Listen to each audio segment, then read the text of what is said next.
Morning, everybody.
Any quick requests before we get started? I just wanted to do a couple. Hang on, do I got fulvic acid in my teeth? Guys, fulvic acid is awesome. It actually gives you like a lot of like healthy, natural energy. Fulvic acid, highly recommend it.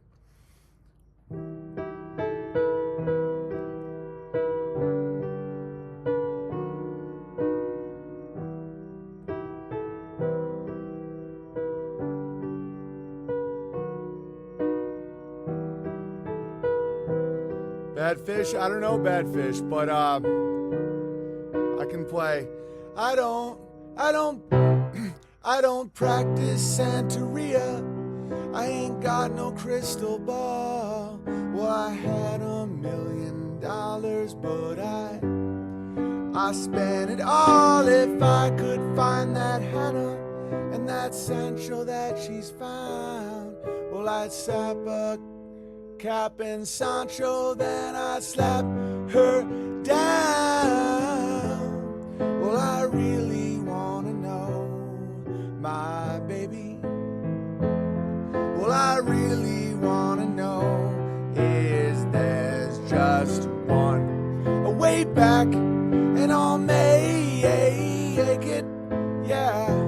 But my soul will have to wait till I get back.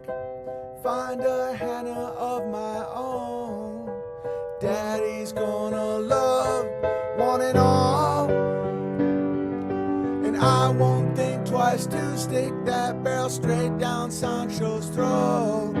Believe me when I say that I've got something for his punk ass. Well, I really wanna say, my baby.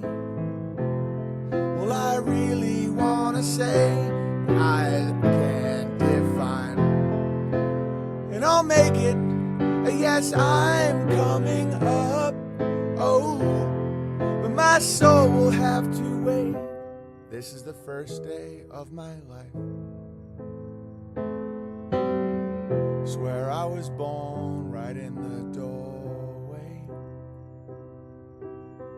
I went out in the rain, suddenly everything changed.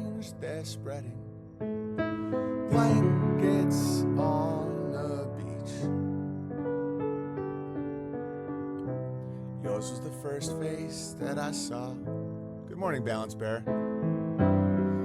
Just think I was blind before I met you, and I won't think twice to stick that barrel straight down Sancho's throat. Believe me when I say that I got something for his punk ass. Well, I really wanna say, remember the time you drove all night just to meet me in the morning? Something about the YouTube channels, Gary and Terry, that made me laugh so hard. It was comedy inception, jokes broadcast through a joke medium genius. Yeah, and we'll get back to that. Right now, I'm just really enjoying the temporary stability of Odysee, odyssee.com/@OwenBenjamin. Of course, we're always at unauthorized.tv, bitchute.com/OwenBenjamin. We're at the Speakeasy Saloon, which is the Unbearables private chat here at Telegram. Of course, if you want to support or send a super chat that me and Kyneton Bear split down the middle, just like we did with his people's tribal lands. And there too. And now all he does is lose all his money to his ancestors called the Indians. Isn't that ironic? Don't you think? It's like rain. EntropyStream.live/app/OwenBenjamin Comedy. I got a funny one for you guys today. And also, P.O. Box 490 Sandpoint, Idaho 83864. Let's just get right into it. I don't have a lot for you today, so I'm going to open a lot of mail, read the chat, maybe play a little music. But guys, I need some fresh eyes on this thing because the global media has gone crazy about this Idaho compound. It's not a compound, it's a camping spot. It's all fake. No one even realizes it. No one even reads this stuff. But it's interesting to watch their narratives. Could it be? Okay, this is a question I have for the chat. Is the media, quote unquote, the media, so completely void of comedy at this point that they don't know how funny this sounds? Or is there a bear in the global media? Because it's at Yahoo, Daily Mail, all of it. Dude, if I end up on CNN, it's going to be hilarious. I'm not looking forward to it. It just grinds gears. But, and now if you want to talk about what Ruby Ridge really was, it's not what they're reporting. All right, so listen to this. Tell me with your honest assessment, because I don't know. I was raised in a very joyful, humorful environment where like people would know how funny this sounds. And so I know the world seems to have changed very fast. It's all fraud though. Everyone secretly knows what's funny. But is there a bear in the media? All right. By his own accounts, this is, by the way, this is a hit piece, allegedly. By his own accounts, Benjamin does not come off as an ideal neighbor. In several videos, guys, I don't think they're joking. I don't know. He relates stories where he berates store employees or fellow customers who asked him to wear a face mask. In one incident, according to Benjamin, he called an elderly man in a post office who asked him to wear a mask a crusty old hunchback and accused him of being a pervert, saying the masks are only used by criminals or perverts. Guys, that's like, the fact they put this in writing is amazing. Guys, if somebody tries to get you to wear a face gag, you have a right to call them whatever you want. This is really funny. So that's why I don't know. All right. After a reporter in the area covered the controversy over Benjamin's property, the comedian baselessly accused the reporter during a live stream of being a pedophile and mocked him for using a wheelchair. How do people not realize how funny this is? Do people literally not have a sense of humor? Because that's amazing. But I do know that I do have to get out in front of it. So I have prepared a written statement. I figured I'd get ahead of this thing now. Yes, I've mocked midgets and wheelchair people in the past, and I definitely will be in the future too. I'll stop as soon as they stop trying to accidentally bump into my dick area with their faces. Hashtag me too. And someone in my comment section knows exactly. He said, I hate how they always try to play it off. Guys, wheelchair people and midgets, and I'm talking directly to Joe Rogan and Paraplegic Bear, they know. They know what they do. They accidentally bump into like, right? And then it's like right on your dick. I'm 6'8". Me too. Me too. Me too. So yeah, I mean, I know I'm going to get a lot of heat for making fun of wheelchair perverts, but hey, how about this? How about you stop accidentally bumping into me, into my dick area, and then pretending to be a victim, and I'll stop making fun of the fact you can't walk anymore. How's that sound? All right. All right. So, and they keep comparing it to a Ruby Ridge-like compound. By the way, guys, we haven't even built a cabin yet. No one's living there. And if anybody, and most in North Idaho knows what Ruby Ridge is, Ruby Ridge was a private family. It was Randy Weaver, who was a Vietnam vet, realized the government was up to no good at the time with the war. A lot of Vietnam vets were very, very disillusioned. He went into the woods with his family, his wife, his son, and a baby. He was approached by an undercover agent who wanted him to saw off a shotgun. He agreed to help this dude. And then over the next few months, the ATF was like trying to get at him for this incident. His wife was kind of taunting them in the press, saying that they were, part of the New World Order and all this. They show up at his property without wearing any uniforms. His son is patrolling the property. The ATF shoots his dog, his son, and his wife dead. So then the ATF, this is exactly the true story. Dude, North Idaho knows all about this. So the fact they keep comparing me to Ruby Ridge is nonsense. So then the ATF facing all this backlash, and guys, the backlash was insane. This is 30 years ago. Do not be afraid of the government. It doesn't matter. They it's very easy to avoid all that stuff. Our enemy is not the government at all. Like, not even a little bit. I see it more as like the media working with corporations. Food. I'll get to that in a little while. The way the catastrophe economy that's coming up. So don't get angry or scared. All right, it's ridiculous. But so then what happened is the ATF wanted good publicity because they look so insane murdering this man's family without presenting their. Talk about paramilitary, guys. I mean, crazy. They murdered this guy's family. So then they were like, okay, I know how we're going to get better press. We know this guy that's running guns down in Texas, and there's a bunch of kids in his compound. So we're going to bring the media. This is all true. We're going to bring the media to go down there and liberate the children. It was called Waco, Texas, and they ended up burning all the kids. Okay, so my advice for anybody that lives and doesn't want people in their business, don't ever fight with the government. They're the controlling cartel. You're always going to have a cartel, always 100% of the time. Just talk to them. If they come, talk to them. That's fine. They're just doing their jobs. There's always going to be a government. If you get in a firefight with them, it's a disaster. It's extremely rare to die at the hands of the government, despite what Stéphane Meloni says. I'm watching a potential genocide happening right now, and it's going to be people that have no access to food, water, neighbors, and then the quote unquote government will supply work camps. The conditions will be very bad. A lot of people will die. And then people in the future will blame the government when it's literally moral. It's a moral problem. So when these media outlets compare me to Ruby Ridge, that's just not, it's a lie within a lie within a lie. Just like that Bear just complimented me on how funny Tea Time with Gary and Terry was, because it was a joke within a joke. This is a lie within a lie within a lie. The sawed-off shotgun was still taller than Rogan. Fact. So I'm not passionate about any of that. I don't think the government is our problem. I think the powers that be would like to collapse the government in order to really enslave people. So that's my interpretation of Romans 13.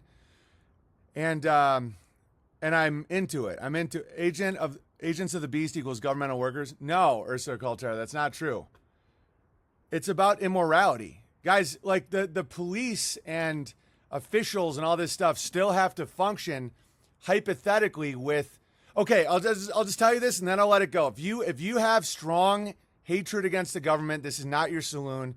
Go watch Stéphane Meloni, who took the COVID vax, believes people went to the moon. I mean, he's retarded. Go watch him. I'm not anti-government because I can see the big picture. When I was blackballed from all comedy clubs and theaters because I made fun of Caitlyn Jenner. Okay? How dare you, racism, bigotry, but no. It's because I was buzzkilling the beast and and the truth hurt weak people's ears. So the only place that would have me was private citizens, businesses, and public libraries, because the public library in Pittsburgh, unlike the private businesses that are all bought and paid for by very nefarious forces, the government still has to follow the First Amendment protection. Private businesses do not. So, which is great for Beartaria Times. We ban all the speech that we don't like. It's great. And I understand that YouTube does that as well, although the reason I still keep a presence on YouTube is because they take public money. They're a public business now. They're publicly traded. They have to operate in America under our laws, and they've taken tax money from me personally. Yeah, my P.O. box and the public library were the two places that offered me sanctuary as the whirlwind was coming. So all your ANCAP libertarian bullshit, you have no idea what you're talking about. P.O. Box 490, Sandpoint, Idaho, 83864. All right. David Koresh was screwed by Clinton and his what's-her-name. Well, I mean, again, don't play make-believe. Don't pretend like you're going to fight the government. You're not. You want to be in the beast, but not of it. In the world, but not of it. So that's what Romans 13 means. It actually has a lot of validity to it. It's like follow the laws of the government, and then within that, crush and grow. And there's nothing stopping you. Like, for example, this whole media blitz against me has been very helpful because it motivated me to look more into the codes and regulations of the area, because that's what they were trying to attack me on. And guys, we have way more freedom than I even thought we did. I can have a 500-person festival for 7 days. I can pan for silver and gold. I have access, I have water rights to the river. I can build 5 cabins, a giant house / castle, allegedly. Hunting rights, fishing rights. I can do agriculture. I can do animal husbandry. What they're saying is total bullshit. And the way the media works is they want a fear response to then increase whatever pressure they have. And I'm not afraid of any of this shit because the government isn't our problem at all. The government has never given me a problem at all. And Gold, you said it's right, Denmark Bear. Bearfest, baby. Yeah, we're gonna have at some point. You know, we're having a hard time sourcing a lot of cordwood for the walls of the cabin, so we're gonna let our I mean, he's his own man, but our documentary film guys are gonna go back home for a bit and see their families and all that, and then we're going to get back to work later. But we've accomplished quite a bit at Ursa Rio. There's been friendships and family memories made. We've already had a wedding there. But a lot of us are a little, we've been working hard at it this whole time. So we're going to take a breather and then come back to it. It's private property. You're only allowed to come if you have written or permission from me personally. Everybody else is a trespasser, despite what the media says. The media are just crazy people, and they don't even know how funny they sound. So Caesar always negotiates. Yeah, I have no problem with the government. And a lot of times, like, the CDC isn't the government. The World Health Organization isn't the government. The government never issued you a mask and made you wear it by law. It was always consent driven and also quote unquote free market, which isn't at all real. People were pushed to wear a mask because of their employers for money. It's all banking, guys. And we're entering a phase of catastrophe economics where they're just going to keep pushing false shortages to funnel money until an actual collapse happens. That wheelchair guy is going to try to Alex Jones, Bohemian Grove, BBS Parrot. He can't walk. He's in a wheelchair. All you have to do is put 2 bricks behind him, and that's it. Oh, yeah, the documentary is legendary. It is interesting to know the actual truth about Ursa Rio and see how insane the story they make up is, pure fear-mongering. Yeah, but here's the irony is I've gotten 0 backlash of anyone in Idaho. It's only been people from California in Idaho. Literally, that's it. Or made-up people. In fact, someone at my kid's t-ball game yesterday was like, man, I know you're not actually building a compound. I miss those, though. He was like, Idaho used to just be all compounds, family compounds. He's like, man, those were good times. The irony about this media blitz is it's going to make people want compounds. It even made me want a compound because every time the media goes hard at something, you always have to ask yourself, there must be something here then. Because they're just crazy. I mean, read this article. It's like, did you know it, Owen? Dude, I called someone a crusty old hunchback and said master for criminals and perverts. That's hysterically funny. You have to masturbate 1,000 times a day to not get that joke. And then oh yeah, and by the way, the guy in the wheelchair is wearing a pedo symbol on a dangly earring. He's also allegedly, he's written positive things about pedophilia in the past. He's also pro-Antifa, all this stuff. He reeks of pedophilia. Could it be? If I had to verify all my pedophilia accusations, I'd get nothing done. Isn't that our rules of engagement, Mike? All right. James Shrew, what a balance bear. The docu guys are legends. I'm sure it will turn out amazing. Yeah. So what the plan is now is just everyone take a break. Chill out for a bit. Maybe I get to know my neighbors. I invite them over. I've already gotten to know my immediate neighbors, and they're both awesome. Awesome people. That's why it's all fake. It's like one cat lady from California just like, eh. And it's oddly promoting compounds again because people hate the media. So whatever the media says, don't ever the reason I used to support Trump was simply because the media hated him. And then I saw how the media never attacked Jared Kushner. And then I started seeing a grabble in there. And I think that they know how to do that false. The media will attack so people trust the guy. And I don't know. Compound or gated community, what's the difference? It's the same thing. It's just rhetoric. Yeah, Don Lemon lives in a compound. He lives in a gated community. All these people live in compounds. The media misses Trump bad. Yeah, and they want to make me a new boogeyman. But I'm not good at being a boogeyman because I don't engage in their games. I don't even consider myself political anymore. When they're like, oh, right wing, alt-right. I'm like, dude, I think it's two wings of the same gay dying bird. The war is demographic. It's about families. It's about your labor force. It's about morality. It's about how you can grow food. And that's it. And that's not super exciting. And I think once the media gets to that point where people start really investigating me and going to unauthorized and BitChute and all that stuff, they'll just become bears. I mean, this is a breath of fresh air for so many people. You don't think a lot of women want to live this life? Watch this. Look at Jack crushing.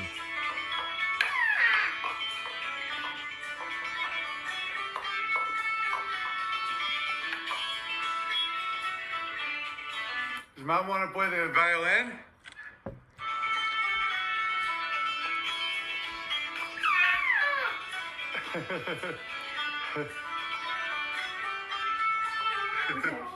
Yeah.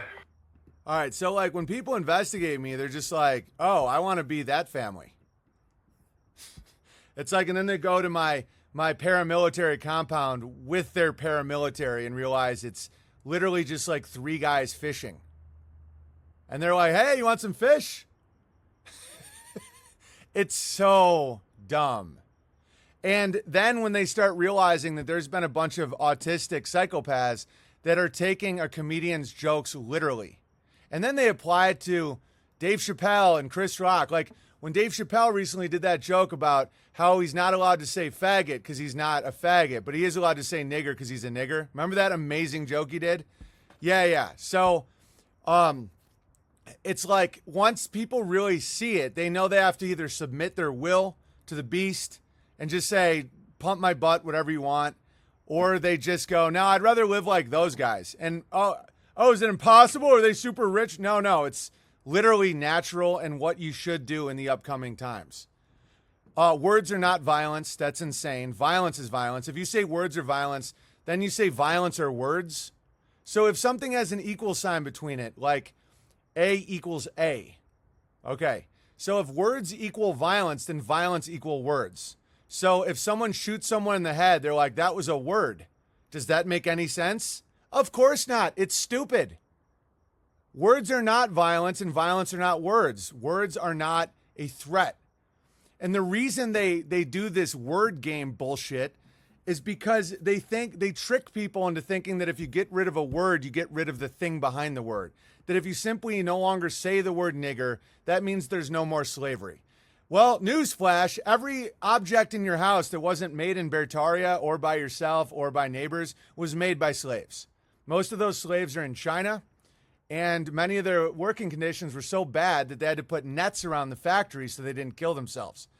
All right, now China got so wealthy that they don't want to do it anymore. And that's why we're entering a phase of catastrophe economics, where it's going to be meat shortages and gas shortages and, the hackers and blah, blah, blah. And it's bullshit.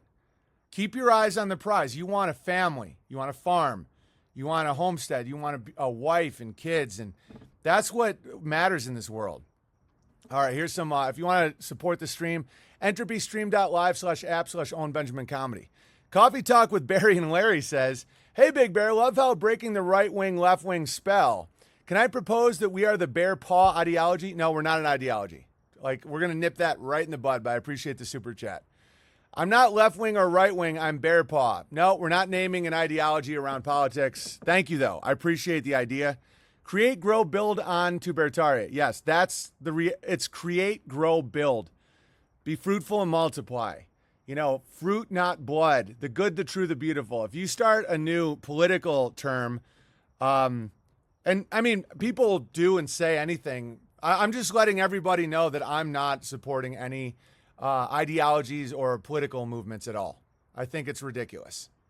I think we should be focused on our families, nutrition, making our own supply chains, our neighbors, our community, do a lot of bear meetups, join Bertaria Times app, laugh, you know. This is a great time to learn stuff, especially with all this health nonsense going around. The medical industry has become a catastrophe economics because there's been, catastrophe economics for a long time. Like the best time to sell water is after a hurricane, when people can't get water. And don't think these people aren't psychopathic enough to create catastrophes just to sell something. All right, WS says, keep on keeping on. Thank you. Oh, this is a very generous one from Argentum. BB Shekels for Bertaria. Just saw your extra on magnetism. I discovered I'm able to stick to keys, forks, spoons to both sides. Yeah, so it was my whole family. A few family members are also able to do this. You can feel the pull on things close to the bone. Could it be the age of Aquarius? Why now? I vote for a whole episode on this topic. Might be verified as Argent or Argentum Bear. Yeah, you're Argent Bear. Welcome. Yeah, I'm not ready to report. I don't know. It's pretty fascinating, though. World War II is arguably a catastrophe econ for the Great Depression. Yeah, totally. They've been doing this for a while, but now they don't even need psyops or actual war.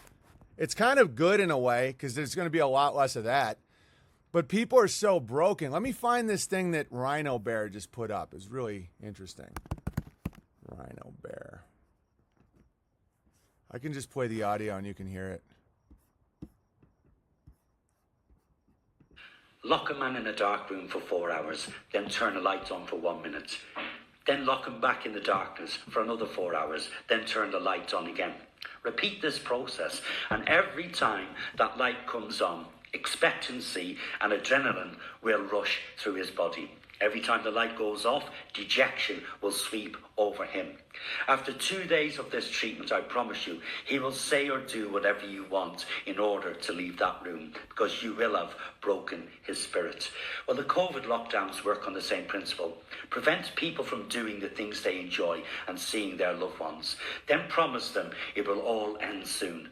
Then lock them down again, taking away these privileges once more, and soon you will have their compliance. And if you don't believe me, ask yourself this: how many people have you heard say, I only took the vaccine because I just want things to go back to normal? Yeah, exactly. And that's why I posted on that. I said that's why the light has to come from within, where if they turn the light on or off, it doesn't matter. If you want to go back, Cod, what's the episode number where I talk about mind control breaking? And I completely cover this topic extensively, and I did it like a year ago. Oh, Woodshop Bear says, Purely Living and I are going to test if the magnetism changes through the month with the moon waxing, waning. Yeah, and also, it's also pedophile grooming. So, a lot of these journalists should look into that because they know how to do that. All right, so anyway, so the way to beat it is simple. It's don't comply, and then also develop your internal world where that light going on and off has nothing to do with them. You always have the light inside. The one with Inception. Well, there's that one, but there's another one where I talked about, I titled it explicitly what that was. It was like, the tools of mind control or how to break a man or something like that. Because my dad taught this in college. My dad has his PhD in rhetoric, mass communication, persuasion, which are all very sneaky words for mind control, how to break someone's spirit. And that's what you do. You use carrots and sticks. And that's why the believers, the true connection to God in your own heart, those people are so hard to break because they know. That's why I'll never give up the word nigger. It's very obvious. It's not because I hate black people. No, it's because I know what they're doing. They're saying it'll all go away. Just apologize. Apologize for something that isn't wrong. I don't hate black people. I don't believe a word is violence. So that's how they sneakily get you. They're like, oh, but don't you want to be invited to your Hollywood parties? That's how it started for me. And I was like, I don't care. I'm not going to give it up. It's not just a word. It's like, are men and women different? Let's just do something that's less jarring. Men and women are the same. They would say, repeat that. And I'm like, no, they're different. Men and women are fundamentally different. And then they're like, well, how dare you? I'm like, well, how dare you? And see, this is why when you have this force meeting an immovable object like me, you get all this energy from it. That's why people are so excited about the bear community and all the fruit that we're growing, because electricity comes from resistance. You can't just have volts. You need ohms. And ohm is an ancient sound. Ohm, right? And so an ohm is the resistance to the voltage that creates light.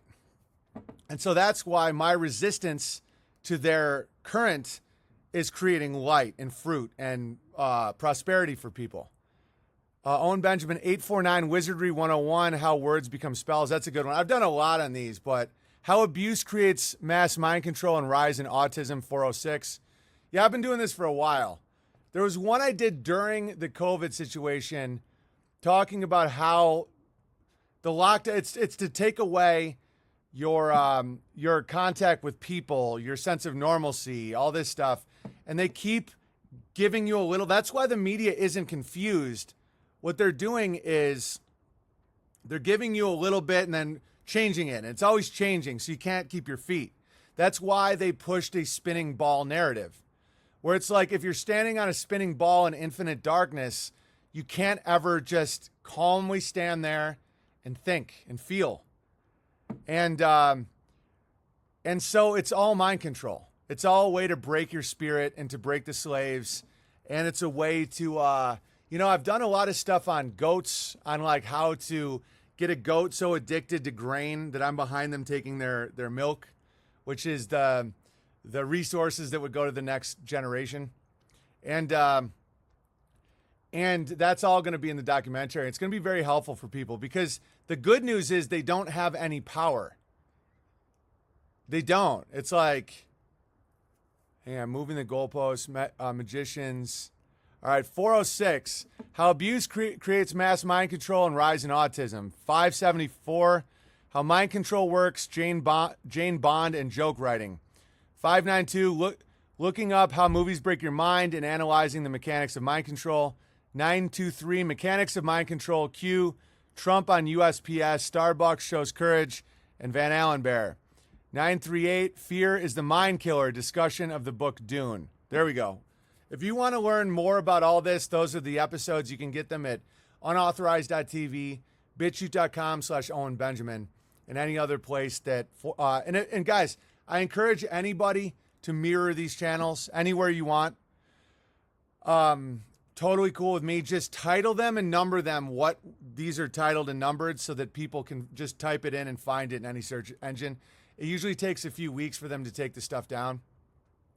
and we're not breaking any laws in America. I'm very rooted as an American, and I follow the laws. The government in America is a protection for you. And you can, I'll prepay right now for a DVD set for the doc. No more of that. The fact I didn't get people signed DVDs for the last one, I now have this, so I'm going to be able to record people's customized songs once we're done with our current stuff. We're really busy right now. And we'll get those to all the people that prepaid for a DVD before. I'm not going to do prepay stuff anymore because if I don't come through, it's the one time I haven't come through for all the endeavors that we've done was the DVD sign thing, because we would have lost money on every DVD that we did after the all the prices skyrocketed. And I know I took polls and asked people, they didn't want it then. They wanted to support the tour that we obviously faced an incredible amount of media backlash during and had a lot of expenses because of it. So yeah, we're not going to do prepay. If you want, that's why I like it really honest. If you want to support me and the team and what we're growing and building, you can just send any donation you want to P.O. Box 490, Sandpoint, Idaho 83864. EntropyStream.live/app/Owen Benjamin Comedy. It's not, there's no entitlements to any of that. And because that just makes everyone act crazy. Not everyone, but a small group of people. Like, it was like almost nobody, like 2 people got so crazy about the Ursa Rio thing that I don't know. It's private property. There's no, and there was never entitlements. My goal was every donor that donated $400 or more has access to a couple weeks of camping a year. I can do that legally in all I've researched the codes and all that now, but if I don't know the people or they've displayed any weird behavior, they're not invited. Anybody that goes without my permission ever is not only never invited again, but depending on the situation, you're trespassing on private property. So, and again, if you don't understand that, then I definitely don't want you there. And the people that get it, get it. You know, this has been a pretty revolutionary thing that we've done where we crowdfunded a place where we can have get-togethers and camping and shows and anything we want. And in that process, we've learned and grown and all that. And yeah, now that the global media is coming at me because of literal trolls, I think a lot of people are going to learn about the law and that we're not breaking any laws. And if there are actually people that feel robbed that they donated, which I don't believe exist, they have no problem taking me to small claims court. And I don't think those people even exist. I think it's all bullshit. And they know that there's legal recourses where if you feel that you were betrayed by me, there's legal recourses. And I encourage you to do that. It's Genius BB. Yeah. It is. It's a game changer. And I think that's one of the reasons I get so much backlash is because I'm ahead of the curve. Like, all right, think about 2 years ago what I was getting backlash for. Talking about the V's, talking about the PSYOPs, talking about economic shortages, talking about cities, talking about David Hogg, Caitlyn Jenner, whatever you want. When time goes on, you're like, oh, he was right. At the time, people get so crazy because they don't understand what I'm doing yet, because I'm not a brand and I'm not following a blueprint. I'm trailblazing. So are the Bears. When people are like, oh, unauthorized, oh, it's scam. No, it's clearly not a scam. We have thousands of people watch every day. It's because so many people didn't understand the need at the time to make their own platform outside of YouTube. We did. Me and Vox saw that a mile away. And because of that, now you're having all these other people doing that. It's the same with Beartaria Times. I'm very hopeful that many other people start their own app, their own community space. And it's facing no backlash because it's all legal, clean. Everything about it is just smooth. And it's like people get so angry. Like what we did with Beartaria is mind-blowing. More people will do it in the future. It's going to explode with this idea. Not Ursa Rio. I don't think there's ever outside of maybe bear festivals that we have legally. There's not going to be permanent residents there. No one's going to be there in the winter ever. There's usually going to be no more than 10 or 15 people at a time camping, based on my approval. That's it, you know? And so there's not a shooting range, although I can legally have one. I have no interest in that right now. And so, no military, no, it's like crazy because what they're doing is they're so terrified of something new. What does it mean to crowdfund land? What does that mean? You know, people are terrified at things they don't understand. And so as time goes on, you're going to see more and more people, especially with the price of lumber, the price of land, the price of food. People are going to want to chip in as a community and get their own physical three-dimensional space. And it's amazing. And right now the fear is because of the unknown and just because of people's overall mental and physical and spiritual degradation. You know, the only backlash we get are perverts in their little rooms, you know, just scared and typing and watching their pornos and eating their poison, you know, with their math gown. Oh, where's your math? Dude, something really funny to do now is when you see like, no, I'm not going to encourage this behavior, but it's just funny to me, the idea that if you see like a group of like hard leftists that were all about that, just be like, where's your masks? Even though you're not wearing one, and they're not wearing one now, because a lot of people are starting to not wear the mask. Just be like, ladies, where's your mask? And they're like, what do you mean? Where's your mask? It's like, ladies, where's your masks? Because the mask was always about dominance. And I never wore a mask. And I know most of you never wore a mask. And now that spell is going to fade. It's all catastrophe marketing. And so it's like, in the future, my Wikipedia will continue to read like the tales of a legend, even though, because what I'm saying isn't wrong. It's just too early for people to understand. Like, crowdfunding for Beartaria was genius. I don't regret it at all. It's like what, and then to decentralize and say the Beartaria is in your land that you currently own. Get communities going, decentralize, fruit not blood, grow, you know, learn skills, have a giant family. That way, it's like everybody isn't feeling they have to drive 40 hours to Idaho to be at Beartaria. You're already in Beartaria. And the fact that $400, which is not a lot of money. Oh, how dare you? It's really not. It's just, it's like, it's a lot. It's a lot and not at the same time. To be a part of this and to crowdfund a documentary and land and building materials, you know, I spent all of it. Well, I haven't yet, but I'm close. Is legendary. And you should be proud that you were part of it. And so, BB, any chance my wife and I could renew our vows under God at Ursa Rio someday? Yeah, someday. And we're going to, and with permission. And I mean that with love. Anybody that doesn't understand the stress we're under or what the narratives are trying to post, anybody that goes there without permission will never be allowed back. And if they're really crazy about it, you will be arrested. Oh, how dare you? I'm going to put it in the paper. Good. Thank you for promoting these messages.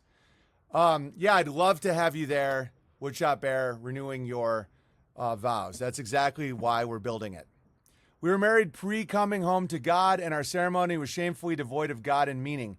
To be able to make a new covenant there would be incredible, and I'd love to have bears there to take part of it. Yeah, it's exactly what Ursa Rio's for. But, you know, I run and gun, I improv, I learn as I go, which is why this stream is so exciting to watch and so fun. I'm also a comedian that likes humor and exaggeration. But like now that the dust is settling and we're seeing what it really is, that's exactly the type of thing we want. It just has to be highly organized. We weren't anticipating that the global media would post its address and fake quotes about me that I never said. I never said, come Bears, anyone who donated anything is now welcome to come. All that's fake. They just say allegedly before it and fake it. They never ask me.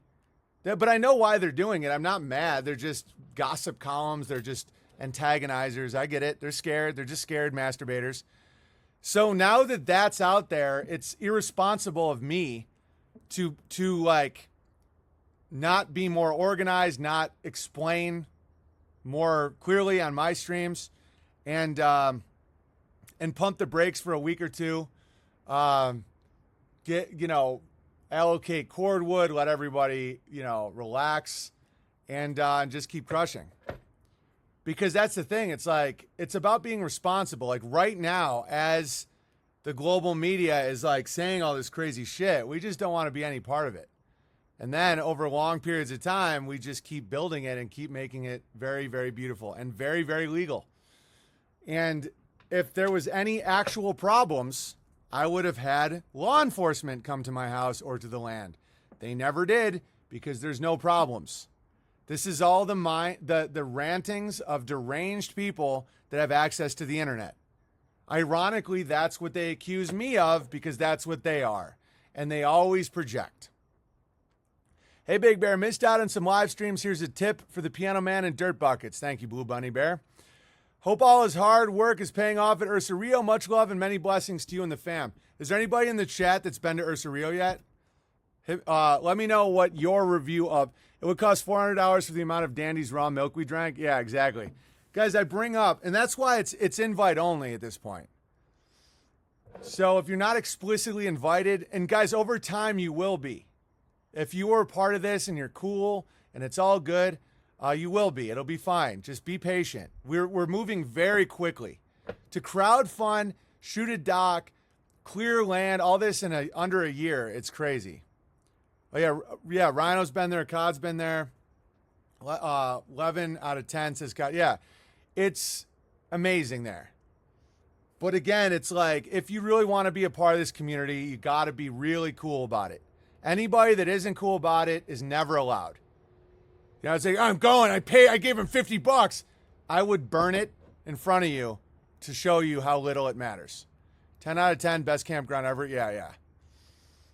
I wish I could climb Mount Crushmore every morning for a workout. Hilarious, God. Yeah, it sounds like a slice of heaven. Oh, Trout Whisper? Guys, they're pulling rainbow trout right out of the river now. They can be lawfully shot on site, actually, so there's that. Don't even put that out there. Don't even put that out there. That's not the vibe at all. I know what you're saying, obviously, but I'm not even, nobody goes there that's threatening.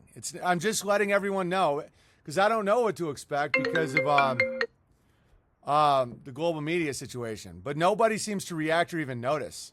Almost nobody has even contacted me. Nobody in our community feels different about us at all. And it's like hilarious. Still blown away that Van Allen proposed there. Jim Bob. Yeah. This story alone is a success. Van Allen Bear proposed there to Harmony Bear, two bears that met through this community.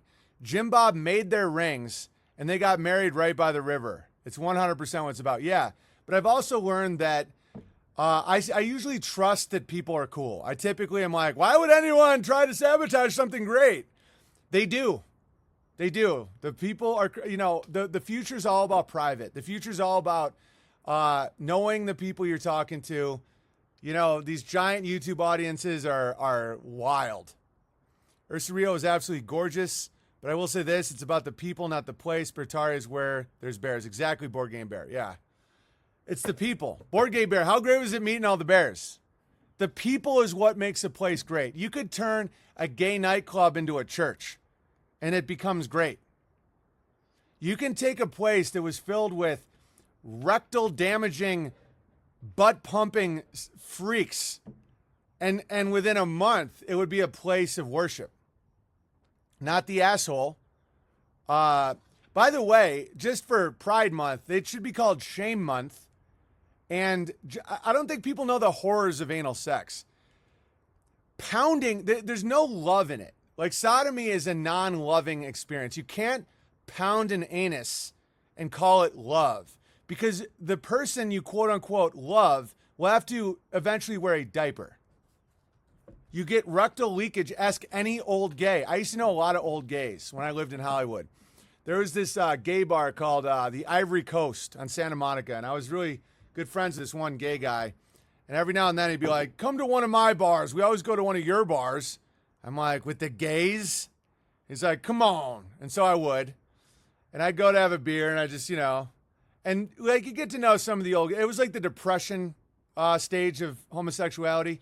It wasn't like the Abbey, where they're 20, 25-year-old twinks dancing on a table in their rollerblades, thinking that the world will never end. You know, they're doing MDMA, pumpy, right? And then, you know, you can time travel and go down to Ivory Coast or Gold Coast. I think it's called Gold Coast or Ivory Coast. I don't know. It's one of the coasts. And that's where you see the 50, 60-year-old gays trying to drink themselves to death, and most of them wear diapers. And so when you're promoting sodomy, just understand that, like, when you have sex with a vagina, like non-violent, you're just like, oh, nice, pumping. It does not hurt the vagina. In fact, the vagina is perfectly made for it. The Abbey was the hottest bar in WeHo when I lived there. Yeah, you got the Abbey, you have Rage. Nobody wants a damaged butt. Yeah, exactly. I felt like I leveled up being around so many legends. Yeah, Board Game Bear will never be the same. He's leveled up. So the reality of sodomy, and you can call me full of hate all you want, it's just true, and it's a dominance. It's about dominance. When you stumble upon two dudes butt fucking, there's nothing loving about right? And then it's about power. You know, heterosexuals do the same shit. You know, it's like, that's why it's like you can do sodomy as a heterosexual where you like hold a girl's head, you know, all that stuff. It's disgusting. That's all like hate. When people are like, oh, I'm going to hate fuck, then you're fucked up. That's not what sex should be, or what your brain is wired really bad. I met Nick Swartzen at the Den, super cool guy. Yeah, Swartzen's great. Swartzen's an awesome guy. And so that's what really invented adult diapers. Yeah. No, and dude, they get anal leakage for the rest of their life. That's why a lot of gays have to wear a lot of perfume, because they smell like poop. And so many people don't know the actual gay community. You know, it's like you have your parades where they're like 25 years old, they're twinks, they're like dressed in these feathers, and oh my God, look at me now, Dad. And I know it comes from molestations. I have sympathy for a lot of these guys, but you're not helping them by saying like, that's great. You know how like gays are always so clean and so like well put together, and they always smell like lavender and aftershave? It's because they smell like shit. They're always shitting their pants. Oh, how dare you? That's a Denmark Bear. You're a doctor. Rectal damage. Like, if think about anal sex, it's like, it's so bad for your body. It's about hatred. If you love someone, the last thing you do is want to wreck their asshole so that like shit just falls out of them. That's really what happens. And so you can call me full of hate. So Pride Month should be called Shame Month, because you're trying to destroy the asshole of the person you claim to love. It's disgusting. Disgusting. And I won't pretend it isn't. All right, let's open some mail. God, any more super chats? EnderbyStream.live/app/Owen Benjamin Comedy. P.O. Box 490, Sandpoint, Idaho 83864. That's why they have to do rectal reconstruction. You don't have to do vaginal reconstruction unless there was like an extreme rape situation, because the vagina is made for the penis. There's a whole industry called rectal reconstruction surgery because the gays are sick of smelling like poop. Like, do you want me to apologize for that? For saying the truth? There's a hilarious sticker in that polar bear pack that I'm tempted to use from this topic, but won't. Yeah. You got to set a tone, Kyneton Bear. You're above the stickers. When climbing up a ladder and you feel some splatter, you're a sodomite. Oh, God, KO Bear, that's disgusting. Let's take the rainbow back. We never lost the rainbow. We never lost the word bear. Like, don't be retarded. All right. DP Roberts Bear says, those articles and the entire situation has all the hallmarks of a snake eating itself. Exactly. Don't be worried about it. You're right. Those with eyes to see realize the world they live in is ending. Keep up the fight for the good, true, and beautiful onward. Yeah. I bet most of them aren't even magnetic like all of us are now. Ha ha ha ha. All right. My daughter-in-law blocked me on Facebook because I called homosexuality a sin. We were okay before she went back to finish university. She went back to finish her last year and she's now lost. Yeah, wait till she can't poop properly. I'm serious, guys. It's like really bad. That's why it's called disease. That's why sodomites have been outlawed in sodomy has been outlawed in every religion that matters ever. Because it's like when a population starts butt fucking, it leads to dysentery, anal leakage, uncomfort, dis-ease. It's horrible. And it also associates hatred with love. Oh, how dare you? Your gay bar is called Rage. It's literally called Rage. How many heterosexual bars? And I don't even believe in bars. You shouldn't meet people at bars. You shouldn't go to a bar and, intoxicate yourself in order to have sex with somebody. I don't care if it's a woman or a man. It's fucked up. And I've done it a lot. I know from experience. This isn't from a lack of experience, guys. I know all about this shit. Yeah, and you'll never have babies from an anus. All you're going to do is get a leaky butt. And you're going to, for the rest of your life, have to cover yourself in lavender and all these scents and shit. You're going to have to spend so much. You know how expensive essential oil is? It's more expensive than crude oil. I wouldn't be surprised if we go to war with some place that has lavender fields. Forget about the poppies. Guys, there's so much anal going on and so much poop stench. This is a true story. That I would not be surprised if we go to war with a country that has a lot of lavender fields. All right, this is Owen. God, if BB needs more cordwood, he should talk to Wrangler Star. He has the hookup on Firewood Processor Manufacturing Company for trees at the Rio site. He did a vid a few months back with the process a ton of firewood for his community for free with volunteers. Yeah, it has to be aged 2 years, though, so it doesn't rot. We'll be fine. It's a good time to take a breather. I've served in the Lavender Wars. Dude, guys, the next move, nothing like the blend of shit and cheap perfume. Guys, they wear diapers. That's why when you see a lot of old dudes in adult diapers and you're like, oh, poor thing. Oh, it's because he did a lot of anal.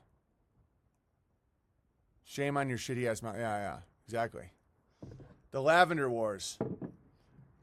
We're going to start growing lavender, by the way. We think that because there's so much sodomy going on, that they have to hide the stench of shit.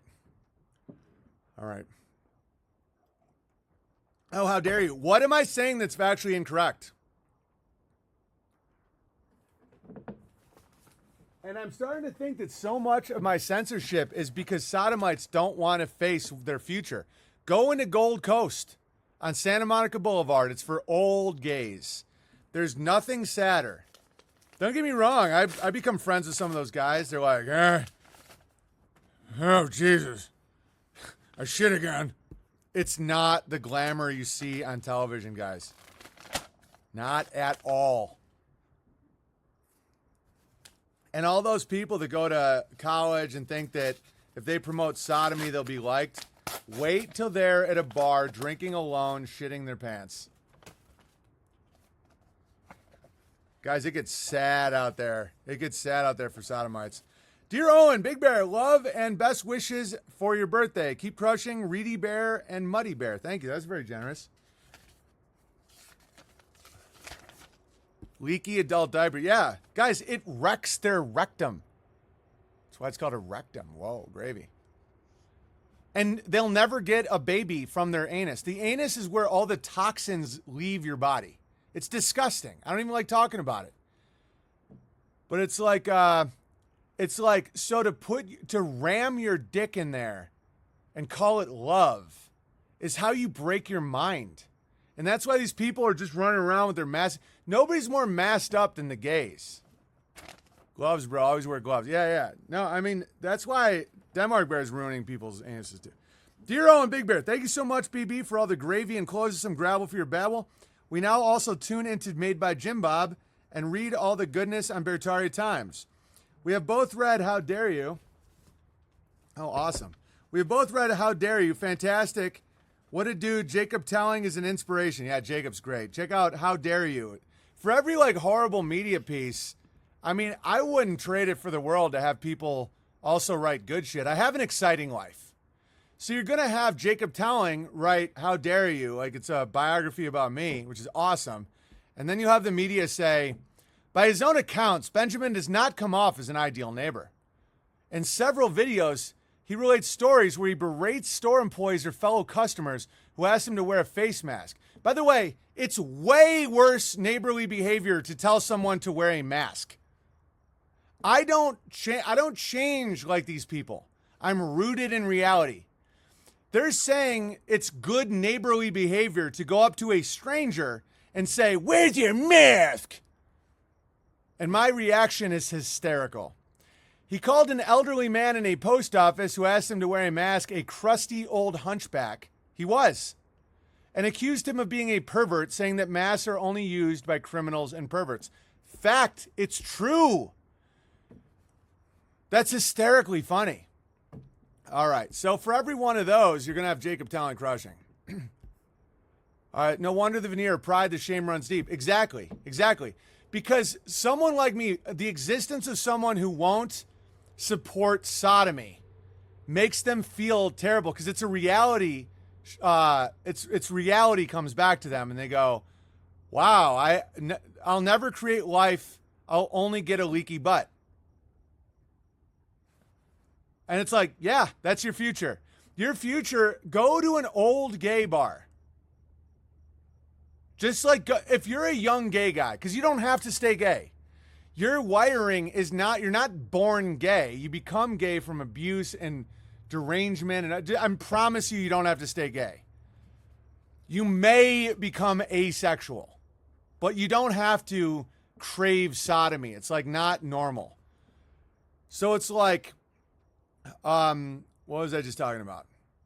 If you're a young twink and you think everyone's loving you and you're the hottest, your milkshake brings all the boys to the yard, go to the Gold Coast on Santa Monica Boulevard and go talk to a 50-year-old gay guy who's drinking alone on a Wednesday afternoon. Those guys, I mean, he's going to be like, "You want to suck it?" And then he just shits himself. And you're like, "Oh my God, this is my future." And they're like, we can go to my van. And it's like, "Oh, so you're just a creep." It's like, "I was once the hottest twink at the Abbey. Everybody, Steven Spielberg wanted me. That's how young I looked. Oh, Jesus, I was showered with diamonds. I was showered with money and cocaine." And you're like, "Dude, what the fuck happened to you?" He's like, "It happens to everybody that does it. Your poop just falls out of your butt and you never get any children. It's true, you can stop." I did. Nice, Carl Brown. Yeah. I engaged in a form of sodomy by having sex with women I didn't love sterilely. It's just man-on-man butt sodomy is like levels of magnitude worse, in my opinion. But imagine if like the heterosexual sodomy is almost worse because of abortion. You know, it's like there's almost an argument that there is an argument that if a guy's like, "I'm just going to fuck her and she'll have an abortion," that's literally worse than two dudes fucking and ruining their anuses. So I'm not like Steven Crowder, who's judging the gays and not judging his own horrible behavior. Masturbating is bad for you. Yeah, dude. Like banging women and then encouraging them to abort a baby is literally worse than men fucking each other. But that being said, it's like, guys, look at the old gays. They're so sad. All right, 2 Acre North D Bear. Oh, thank you, brother. Nichols for the build. Slamming busy lately, hard to catch lives, but in since the beginning. Rio looks mind-blowing. Stay above the filth. Onward to Barataria. I love it, boys. I love it. Thank you so much. Yeah, Joe Rogan, that's why he's always doing these stretching poses. You ever seen those? Like when Joe Rogan's always like, "Look how flexible I am." It's because they're working on their rectums. Because the more Joe Rogan can flex, hang on, I'll show you one of these pictures that Joe Rogan does. Guys, I know the gay community. I know it well. Oh, because you're secretly gay? No. I've never done anal, not even with women. It's always fucking disgusted me. All right. Where's his last? Did he delete it out of shame? Because they're oh, here we go. No, he doesn't have any shame. Jesus, look at this guy. 1 second. Okay, so this in the gay community is an advertisement. Because the more you can stretch, this is disgusting, I know, but the people need to know this. We've gone way too far. We've gone way... It's gone too far. I have to stop the train and be like, this is crazy. So right here, Joe Rogan, a 55-year-old man, is stretching his rectum, and he's advertising, because the reason these guys are so into stretching and ballet and all this is because the more they stretch their rectum, the more that they think they can avoid the diapers. And it's like, you're not avoiding the diapers, Joe. Look at him. He's got the two guys on the screen that he's advertising to. He probably tagged them. He's probably like, any of you guys want to party? So he's there with his hand in front of his ween, stretching his legs with his tattoo, taking a selfie, making a face like he's getting fucked in his ass. That isn't 55-year-old father behavior. Because he's got to be wearing diapers at this point. And he knows. That's why he's so into like alternative medicine and all that. It's all about his anus. Look at him. Look at that guy. That's an adult man. All right. He definitely stinks. That's what Alpha Brain is all about, is to hide the stench. All right. Our Bertaria here in Old Blighty is moving forward. Along with our own humble vegetable garden, we volunteer at a community farm. A local farmer has given up a field and several polytunnels for a group of us to plant and grow veggies using donated organic seeds. Amazing. This is the opposite of sodomy. What is harvested is put on a stall for people to take, and if they can donate. Amazing. We are also looking into perennial vegetable growing, walking onions, asparagus, Jerusalem and globe artichokes, perpetual spinach. They stay in the ground, and you don't need to plant new seeds every year. Good luck with Ursa Rio. Such a beautiful location. Have a wonderful birthday with your family and bears. Until next time, God bless, love, and the best wishes, Reedy Bear and Muddy Bear. Where was that from? Is this from Australia? Royal Mail. Ooh. United Kingdom. Yeah, that's why people are like, England has fallen. I'm like, which England? Not Bertaria. That's amazing. This is what everyone should be doing. This is why we decentralized Bertaria, because I don't just want to become Walmart. As tempting as that can seem sometimes, if you can see the future like I can sometimes, it's like, okay, there's going to need massive agriculture support in the world. So it's like, either I get people dependent on me, which I do not want, because that's just a headache. It would actually invert my entire family structure. It doesn't work. Long term, it's a fucking nightmare. You don't want dependent people. So I'm encouraging people to create their own, like your own central bank from your own family with your own resources. Think about that. Your own farm, your own garden, your own security. It's amazing. Do that. All right. If you want to support, entropystream.live/app/OwenBenjamin Comedy. BB providing the blueprint. Right. And the reason they're going so crazy is because it's new and scary to them. And I do have compassion for that. My compassion runs out when an alleged pedophile in a wheelchair writes hit pieces on me. I understand if people don't understand what I'm doing. It's brand new. Nobody ever, no comedian publicly crowdfunds a three-dimensional space for activities for their people. Nothing has ever been done like this. So I get why everyone's like, oh my God, my horror fantasies are coming true. Zip. It's Ruby Ridge. The irony, of course, is Ruby Ridge was not a compound. There was like a family there that a member of the ATF murdered. Massive for criminals and perverts goes global. Hilarious. I'm very fortunate to the media for reporting this shit. It's hilarious. I am not a white supremacist. In fact, I was just making fun of white people last week. I think cucked whites is what caused feminism. Like, I see strong black men as more my people than weak white men. I don't even think white is a race. It's too non-specific. It's like a Nigerian, a Dominican, someone from Paraguay, someone, rural Alabama and New York City all have the same skin color. Show me the similarity. Like, they're all different people. It's not, your skin color is not a designate anything about you. Like, there's like crushers out there right now, black dudes doing just like what I'm doing. And I would love to have them visit. And I mean, the bikes will be locked for at least a year. After a year's time of friendship, I will unlock a, what are those things called? They're called a fake bike. What are they called? A buoy. What are they called? Like when you put out a fake bike? Like a fake, what are those things called? Carl Brown's everywhere. Yeah, exactly. And they know this shit. I'm getting zero backlash from actual strong black males. Zero. Like I never have. They've always thought I was one of their funniest blacks, like strong blacks have always Decoy. Yeah. They've always found me to be hilarious because in America at least, rural black culture is honor-based and about shit talking. Like their favorite comedy is when you talk shit. They love it.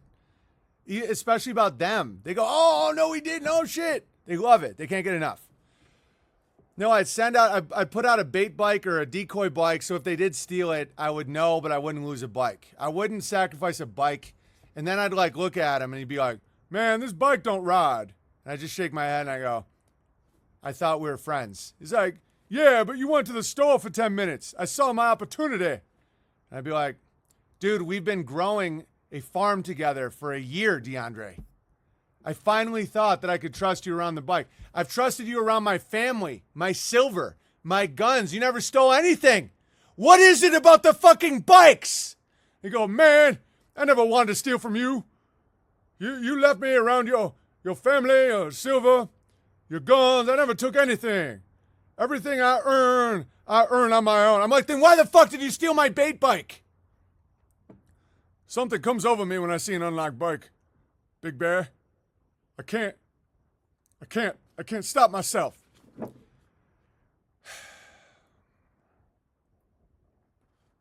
Dear Big Bear, my bike. Oh my God! I love life. Dear Big Bear, my bike got stolen and Gary and Terry are dead. Time to stop being a freeloader and tip. I love synchronicities. What a wonderful age. Things are escalating in a good way. First line. Thank you for getting me off the dark path that is MGTOW. I was recently in northern Idaho. I had a laugh seeing the post office in Sandpoint with its one-way parking lot. If Owen is lying about being in Idaho, he's really good at research, I thought. Haha, yeah. Yeah, like the irony is I try to be a better man in Idaho. Because it's like, if someone tells me to wear a mask, I'll call them a pervert. Because it's a fetish, and it's also about fear. Who is afraid? Criminals. Who has fetishes? Perverts. Why the fuck else would you tell me to wear a mask? And don't say you're scared of a deadly pandemic as you're in Big Five sporting goods. If you actually thought that if someone didn't wear a mask, you would die, you wouldn't go buy a fucking putt-putt golfer at Big Five. You would maybe a grocery store. Maybe. But not a novelty sports store where there's Amazon you could have bought it from. I'm not buying it. I never bought it. If they were actually afraid of a disease, they wouldn't be in Big Five. So masks are, in fact, for criminals and perverts. It's great up there. So yeah, like when I was going in the wrong way in the post office, like an old school Idaho guy that I always try to impress, just looks at me and goes, and I've never went in the wrong way since. Like I'm all about fitting in with like good Idaho. The new California butt fucking like, cat ladies don't care at all. They're trying to bring in pedophilia. Love lives here. Love is love. Love is love was a phrase NAMBLA, the National Association for Man-Boy Love. That was their log line. Love is love. Who are you to tell me who to love? Oh, so that just means an anus? No, children too. It's the same argument. I have zero tolerance for pedophilia. I think they should be tied to a fucking millstone and sent to the bottom of the ocean. Do you think I care if they try to shame me in print? Slogan, yeah. NAMBLA's slogan was love is love. And so when I see a sign in Idaho that said, love lives here, what kind of love? Sodomy? Are you getting a leaky butt? And now that argument is going to justify fucking a 9-year-old? No, thank you. It's great up there, but getting there is not the finish line. I realized it's the starting point. Exactly. As I was leaving, you were talking about building an Eden-like place should be a goal. Nice little sink. There's more, but another time. Best Oz. Not worthy of a name yet. No, you are. You're synced in, bro. Your first line was going with my rant.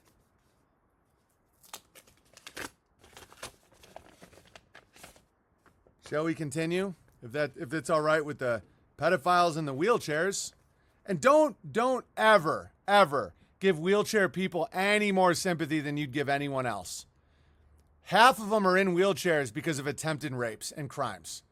If we looked into what Paraplegic Bear was actually doing in Baltimore on his motorcycle, I think we'd see some things that he doesn't want us to see. Paraplegic Bear, why exactly were you in Baltimore on a motorcycle on that fateful day you lost your legs? Well, what about this vet in a wheelchair? What was he doing when he got shot? Killing opium farmers? But he was serving his country. If he was in the I'm not even going to get into it, but I just don't care. Baltimore is a dump. Yeah, why the hell was Paraplegic Bear there on his motorcycle when he lost his ability to walk and piss out of his dick? Bears love people, reddish. Yeah, that's a nice sticker. Thank you very much. This is from Kate. Dear Owen. He was picking up chicks. Is that what he was doing? Maybe Paraplegic Bear was just being annoyed in the wrong place. Annoying? Yeah. You can't sell coffee to black dudes with guns, Paraplegic Bear. Yeah, it's like, oh, but it's going to happen to you now that you made fun of it. That's not how the world works. Do you know how many people in wheelchairs have written to me that me making fun of it has given them a lot of peace? That's how comedy works for non-crazy people. Because they're sick of being fucking pitied. Just because you're in a wheelchair doesn't mean you're dead. It's funny. And maybe you shouldn't have tried to rob that black guy. All right. Fuck him, BB. Thanks, Denmark Bear. From medical problems I've had, C-sections with all 4 of my daughters, my husband had decided that he should get a vasectomy, and I was wondering if I want to show him love and want to give him a beej. Is that still considered gay? I'm not getting involved in your marital sexual affairs. I'm not going to I think BJs are for gays. But I'm not going to tell you that and then he's going to be like, oh, stop listening to that guy. Now I don't get my BJs. I don't want to be involved in your sex life at all. I'm not getting involved. I don't want to. Laughter is truly healing. It is. It is. He was slinging rock. I bet Paraplegic Bear was trying to sell crack on someone else's turf. All right. If you can't afford Idaho now, Wyoming is the move. Yeah. But there's parts of Idaho you can still afford. I want as many based people to come to Idaho as possible. Dear Owen, I thought that I'd send you a letter. It's rare these days. I do since I don't have friends. I went through photos and saw again this sticker from a summer where I worked at the place in Idaho where fishing relatives work. I also appreciate your streams. I don't go back anymore, but it seems good things to see you guys there doing well. Idaho stickers were cool. Thank you. This is from Kate. I appreciate you, Kate. Thank you very much. All right. Save the BJ system, man, Bear. It's your business if you want to have a marital BJ. I think they're for gays, but that's just me. Laughter is healing, but not like standing up kind of healing. Exactly, Denmark Bear. It's way better to just stand up. Dear Owen, it's your part Palestinian friend in Southwest Florida. How dare you? You people don't exist, according to Charlie Kirk, who does cocaine in his nose. I've got a few things I think are interesting and also wanted to tip you for the great streams. I was lying in my bed at night asking for forgiveness for an extremely selfish act I did years ago. It got me thinking that every time someone genuinely asks for forgiveness from God, Satan, or the devil, or whatever name you want to call evil, is somewhere screaming, no! No matter how many dupes he gets on his side, the ones that move toward God hurt him the most. Yeah, 100%. Satan, like the Borg, the evil, the drifters, the Satan's army. Satan hates his own people. Rebecca Bear is a good answer. Ask your husband, do what he wants. Yeah, exactly. Don't listen to me. Listen to your husband. My opinion is BJs are for gays. But your husband is the head of your household. So, you know. Idaho might be my future, but still a few years away. Nice, Rhino Bear. Also had a dream months ago, and you were in it. We were hanging outside, and you told me go towards the land. I don't know what dreams are, but I usually have extremely vivid dreams and do believe there is some merit to them. I had been thinking for a while about moving towards a rural farming lifestyle. I come to you in your dreams. I do real estate, and I know you say you can do both, but for some reason I feel that working on the land and with animals is where men should spend most of their time. Yeah, but you can still sell real estate. Homesteading doesn't have to be your full-time job. Like, my operation is huge, and I've got it down to where I don't have to put in a crazy amount of work. You can set it up where it's like the energy feeds itself and it's like a battery. You can literally be a real estate agent and have a homestead. That's why you have to have a ton of kids too. Palestinians, rise! Big Bear, can you play some Mexican Tyranny Lord? Yeah, I can play that in a little bit. And the system was to crash. Real estate is not the best position to be in. I don't know. I think it's always going to be a great position to be in. Land is always going to be valuable. I'd love to learn from experienced farm. Like, the system is never going to just be like gone. Maybe in like 1,000 years. I don't know, like prophecy situations, but like, it's just going to keep like being completely unstable. When I say the system is collapsing, I mean the stability of it.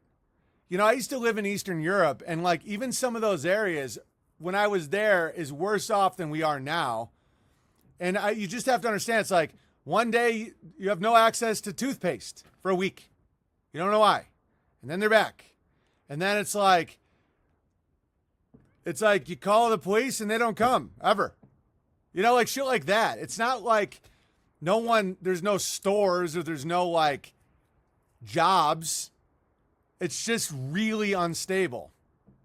And instability breeds a lack of entrepreneurship, and it breaks down supply chains. You have to have people counting on stuff. That's why you need people to be moral, higher morality.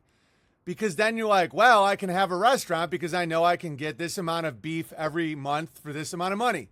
And then you do your charts and you see how much money you need to have and all that. It's like nowadays it's like, okay, beef just went up 700% this month, and now it's zero, and now you can't get it. And now so how can you have like a steak shop if you have no more? It's about the stability problems. And that's why America is going to continuously have smaller supply chains, because the big systems require a lot of moving parts. And when one moving part just breaks down because someone's butt fucking, it's like, well, follow Big Bear's real estate formula. Yeah. Guys, look at how much Sandpoint has went up in value since I told people. Back in the day, it was gangs in Los Angeles. I made some good money in real estate in Los Angeles because I knew where to buy shit. And it might be nice. Dude, you can always buy it cheaper and watch it rise. And real estate agents would use this to make a lot of money that I was friends with. Gangs, artists, gays, hipsters, single women with yoga mats. That's the trajectory of all real estate wealth curve. You want to buy right as the gays go in. So you have gangland, Echo Park, Silver Lake, all these areas were gangs. It's like bullet holes, like drive-by shootings. Then the artists would go in to get cheap loft space to do their art shit. They're like periphery, the fringe of societies.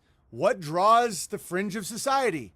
The gays. Now that the gays are so promoted, this formula doesn't work like it used to. Now you go anywhere. I'll tell you in a second where to go. So the gays were also fringe of society, but they, because of their constant stench of poop, they like to make everything really clean.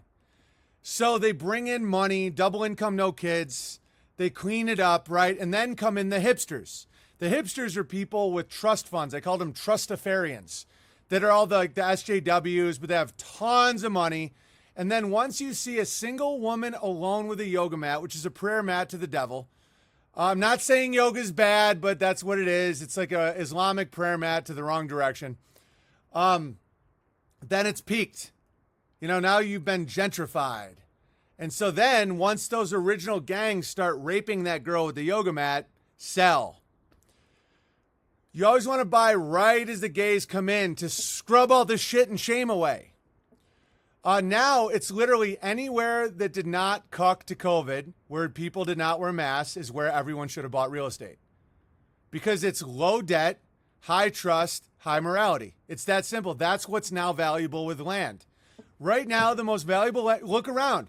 The most valuable churches are the ones that never closed. The most valuable businesses are the ones that didn't close. Because they didn't have debt. The reason businesses closed is because they were in debt. The reason they're pushing vaccines and all that is because they have to do that to get more free funny money. These are banking systems, not your government. And then, like a true parasite, they want the citizen to attack their own government instead of the banking interest. Now, the banks aren't even the bad guy. It's debt. So how do you get out of debt? How do you get land without debt? You have to form communities. You have to crowdfund. You have to develop trust and morality. You have to get a tribe. Do you see why now how far ahead of schedule I am? This is why people are scared of me. I saw a yoga studio in Sandpoint. I know I've seen that too, Balance Bear. But now that formula is over because you can't track the gays anymore because the gays are now so accepted they don't go where the value is. Now track people like me. I'm the new gays. So when you have someone on the fringe of society like myself for scaring the beat, how dare you? Where I go is more safety, prosperity, all that shit, higher community, less nonsense. Now, if you want to find, like everywhere I've moved, I've made money in real estate. Every single spot. Because it's like gays are all flocking to Austin, then bail. Now the gays are a plague. Because once they got accepted and promoted by the corporate beast, they're no longer drawn to the fringe. They're drawn, like where the value is going up, the gays are not going. They're going to where there's convenience. Because the gays are now the special boy of the system. Lollipops, fancy pants for their leaky butts. My wife goes to an all-women yoga class. She says it helps her back and hips. As long as it's all women. I do yoga sometimes. I don't do like chanting or humming or anything. But like, it's the prayer mat. You can see the ritual of yoga that's a problem. Where it's like when they're holding their mat like prayer, they're wearing pants where you can see their vagina. They're being adjusted by strange men with ponytails. That's a cult. Oh, how dare you? You're a cult. No. Those guys have literally been caught raping their cult people. I will never even be alone with another woman that is not my wife, let alone seek sex from anybody. You can always spot a cult when the guy's trying to fuck people. And the yoga ponytail guys are always trying to, downward dog. If you let your wife around a man as she's downward dogging, you're cucked. And he almost has a obligation to take her from you. Now it's Pride Month, a.k.a. Corporation Cuck Month. Right. So now the gays are not showing you where to go. The gays are showing you where it will fall. Because now that degeneracy is a dead giveaway for where the families will move out, because the gays used to be like discreet and clean and they had money, and they went where there was like an upswing. There was danger. Normal people wouldn't go there. It was like gangland. And then artists, fringe, kind of crazy people that can see the future. Sound familiar? And then the gays would go and be like, I want to be around art. And oh my God, it's so sexy to see you make sculptures with your hands. Oh, Jesus. And then came the Trustafarians, the corporations, the yoga mats. Now the gays are not a signal to where to move. Stay away from where the gays are moving, because they're now like locusts. I don't have Damien Pride Month. I'm telling you, have to be able to get chin checked with like these weird shame things if you want to be successful in this world. Because the truth and future thinking scares the shit out of retarded people. What am I saying that isn't true? I was giving people these patterns way back in the day. I was like, follow the gays. Wherever the gays go, real estate doubles, triples, quadruples in fucking 3 years. You want return on investment? Fuck Bitcoin. Follow the gays. Now, don't follow the gays. Get away from the gays, because the gays are now bringing down the value, because the dependency is now a weight. Trust me, I'm right. Now what value is families with large amounts of children. That's why banks are all moving to India. Because it's like India, they have like 5 kids a family. Dude, they're attracted to life. Where demographics are, because the future is all about labor. So it's like, if you have children, if you have people, you have workers. Right now, there's not enough workers. People didn't have enough kids. And the fucking third world doesn't even want to come here anymore. Even if you bomb them, they don't even want to come to America, because there isn't as much opportunity.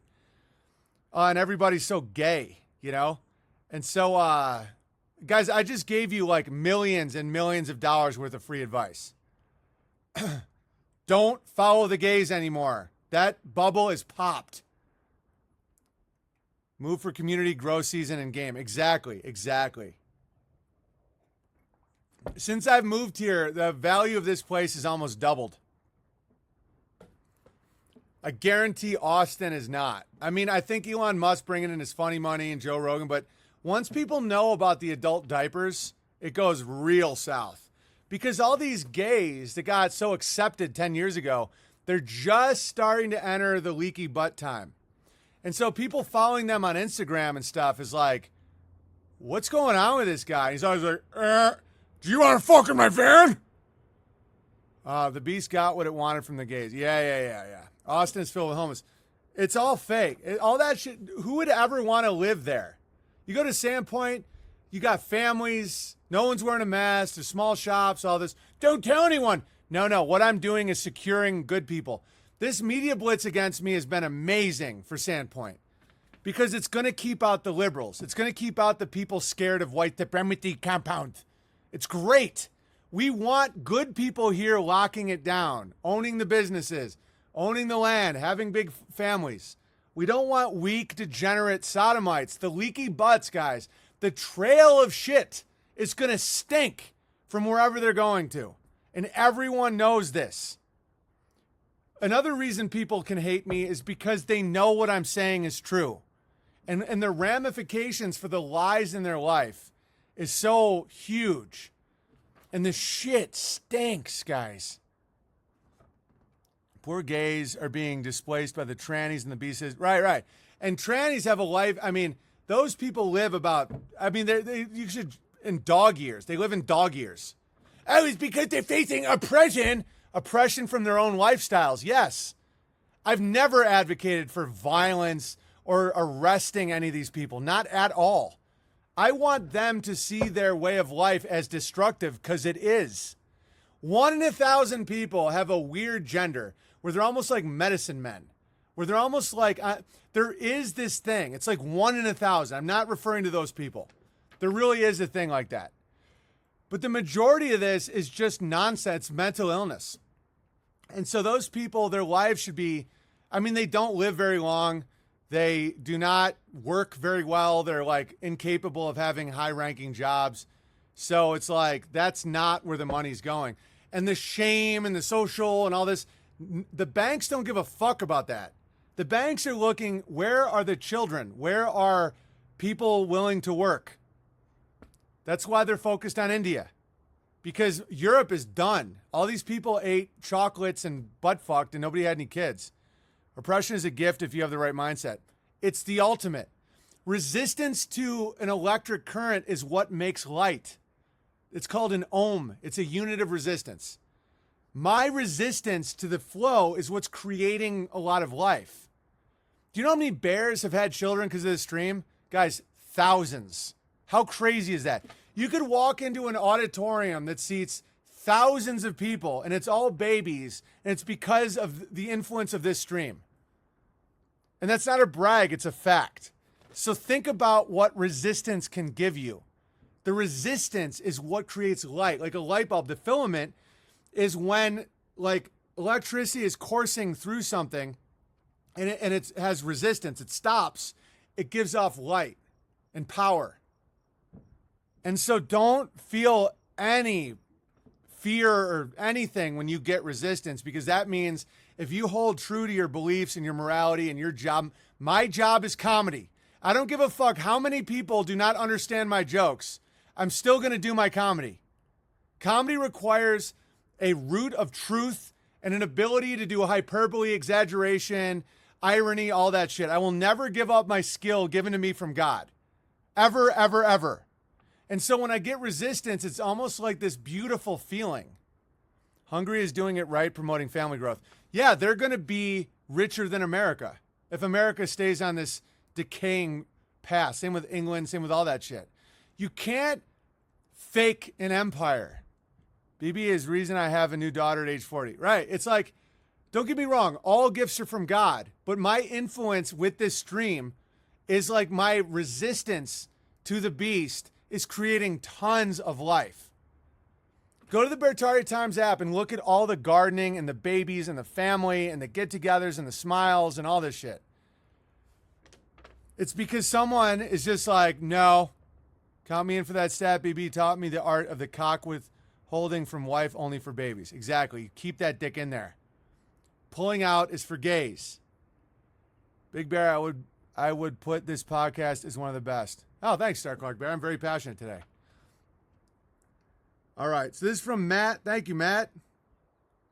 All right. Back when I lived in Los Angeles, I worked at the restaurant called 9021 Pho, a Vietnamese place.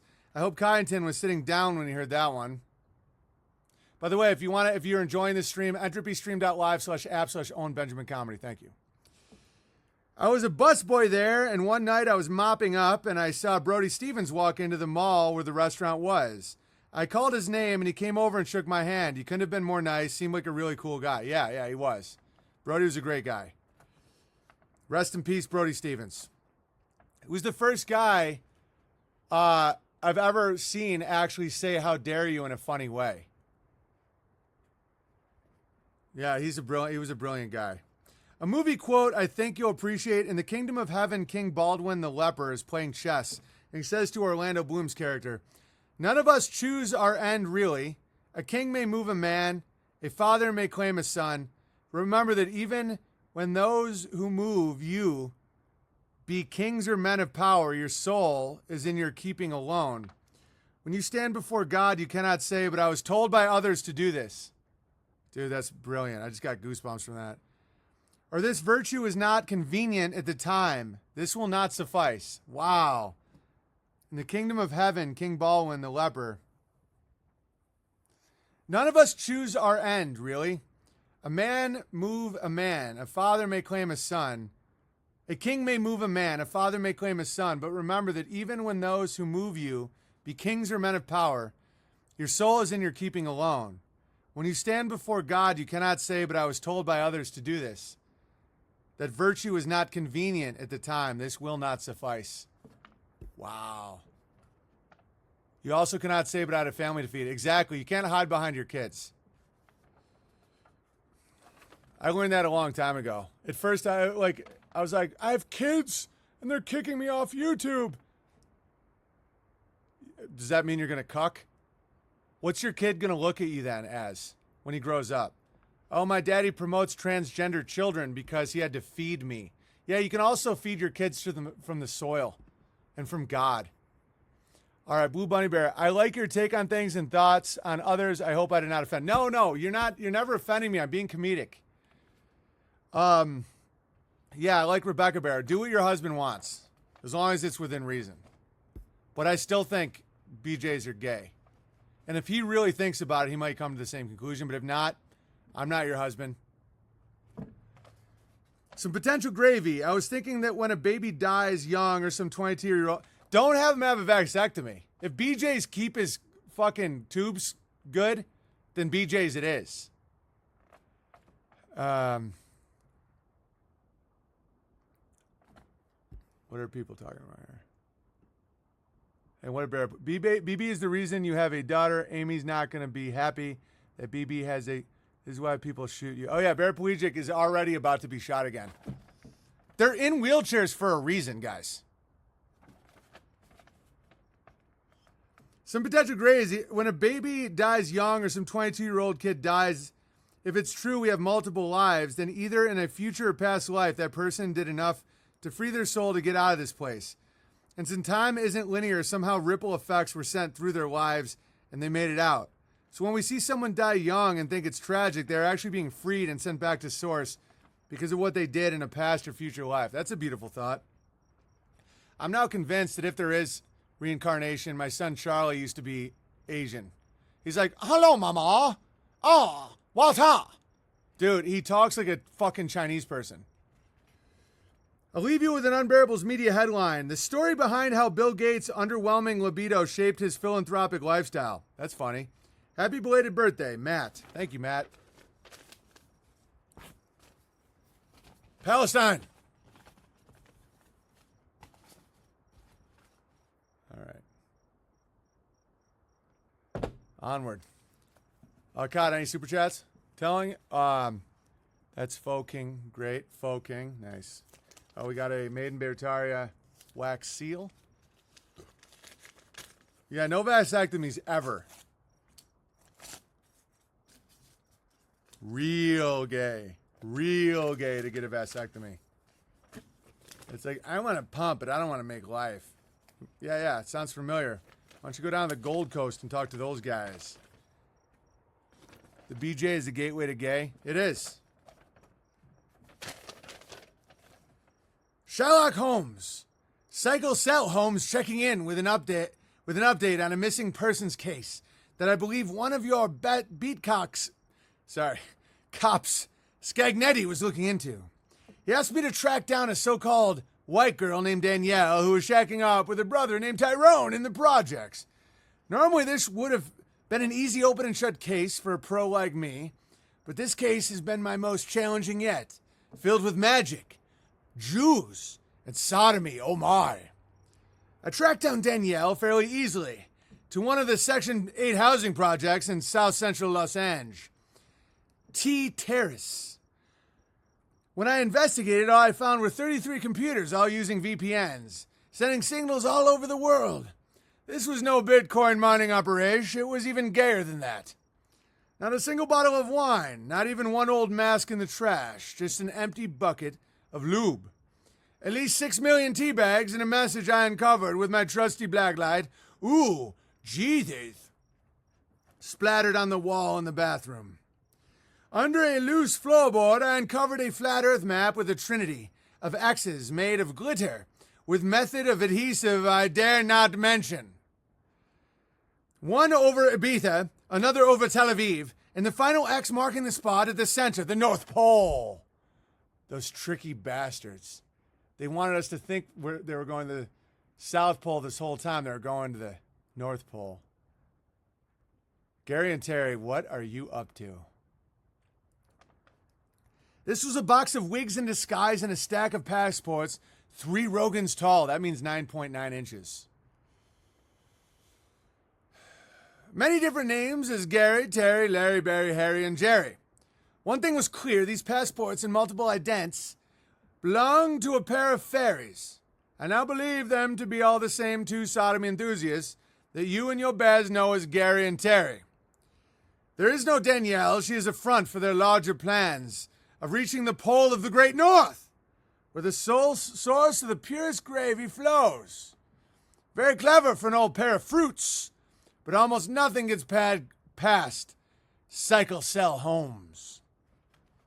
First, I headed to Ibiza, but they were long gone. I did find Scagnetti panhandling in the docks with a sign that said, "Jab me for a jab." Before he nodded off on a mixture of Quaaludes and glitter, I told him all the answers I needed were in Tel Aviv. I arrived undercover with my small hat, sideburns, tails of tan from warm Ibiza sun, and my Queen's English-British accent I picked up from a neighbor girl growing up in Alabama, Helen Keller. Hilarious. First, I investigated Teva Pharmaceuticals, which had temporarily closed, signed due to supply chain issues. At first, I thought it was a false scarcity move, but as I saw Gary Rothschild boarding his yacht with his new wife, who looked oddly familiar to everyone's favorite Ranger panty enthusiast, I knew the shortage was real. Yeah, I predict that Steven Crowder gets married off to one of these old grabblers. He's going to be a banker's wife one day. You'll see. I followed a trail of glitter to the harbor where I found them. Gerald and Terrell loading up supplies on the new sailboat, Johnson and Johnson. I yelled, "Stop!" and they knew they had been caught. They were not afraid of you, my friend, as they choose Tel Aviv not only for its renowned bathhouses, but they knew Shylock Holmes would not dare step foot in the land of the Jew. They weren't counting on your old pal Cycle Cell Holmes, as I have known of the Jew for years growing up in Tuskegee, Alabama. They had one final request before I brought them back to face you in the Bears for the treachery. Gary asked to show me a simple card trick, and I obliged. I'd chosen the Queen of Hearts, and as Gary giggled, "You can't hide a queen from a queen." I was mesmerized. How did he know? Before I knew it, they had set sail, leaving me on the dock. I had lost them, and swimming after the boat was not an option, as I never learned how to swim. The community pool in Tuskegee was closed due to an unknown virus. I'm sorry I lost them, my friend, but I do know where they're headed, and we know the depths of the deceit these flat earth sodomite pirates of the 33 seas are willing to go to reach the largest pole. To reach the largest pole they can find. Well, Polar Bear is absolutely annihilating this one. I'll leave you and the Bears to handle the rest. I would join you, but I only have two weaknesses. The grand mystery of magic and anything north of Missouri. Too cold for my disposition. Cycle Cell Holmes. Polar Bear. Guys, the fact that the new storyline is Gary and Terry are going to the North Pole for the biggest pole in history. See, that's the self-hatred of sodomy. If you're actually a sodomite, wouldn't you want a guy with, like, a tiny dick? No, they want to wreck their anuses. It's like, oh my God, a 10-incher? So thick. I gotta destroy my ability to hold my fecal matter in. Unreal. Dear Owen, what are your thoughts on goat meat? I've heard very good things. Have you heard of boar goats? Indeed, I have. They are a large, hardy breed of goats with some reaching 300 pounds that are perfect for raising for meat. Yeah, great meat goats. I imagine they'd be a lot easier for one man like yourself to slaughter and prepare than a huge meat cow. Yeah, 100%. While still providing a substantial amount of meat, not to mention you probably have less of an emotional connection to them as opposed to a good cow, making the slaughter easier. Yeah, well, meat cows, you don't milk or anything. You don't get to know your meat cow. Yeah, I think you're right. I think a goat is a perfect size for... I'm not slaughtering any of my Nigerian dwarves. I like all of them. I like bottle fed them like babies. I really like them. But I think, logistically they're way, because you have to understand, like a cow's like 1,500 pounds. You got to have a tractor, like a giant tree. Like cleaning a cow is really hard. Just the weight of it. So that's why smaller animals are better. Like I love chickens because the chicken, you know, you can get a 9-pound chicken pretty easily. Takes like 10 minutes to clean it. Oh, and I've written in a while, I was angry with you when you made the bit about God the Father and Christ his Son in a pedophile relationship. Does no one get the fucking joke? If someone says God is a father, a son, and a ghost, that sounds gay. It does. And it's also funny to shock people who are trying to inflict on me that I have to believe that God is three, tee-hee.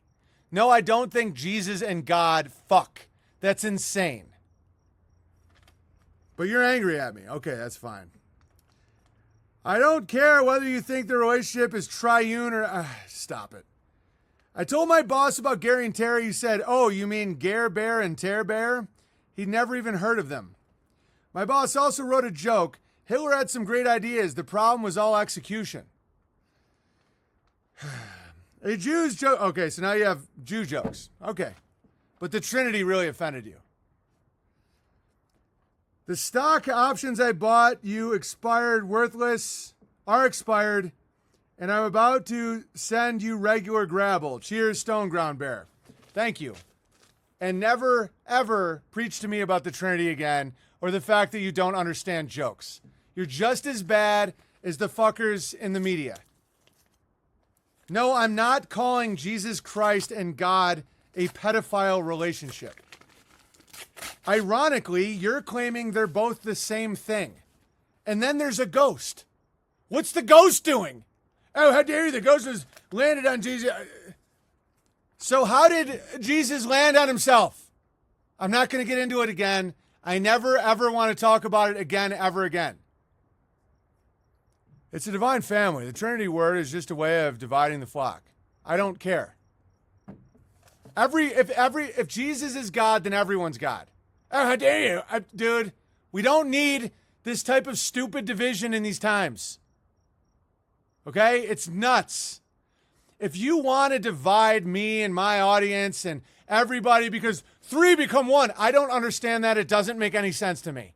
And if you have a problem with that, I don't need your support, and go fucking watch Ben Shapiro and Steven Crowder. They're literally gay guys. Good luck. Maybe they'll sell your kids panties or a war. Oh, I was mad at you. Then you're a woman. Then you act like an emotional woman, and you ain't my wife, Stone Ground Bear.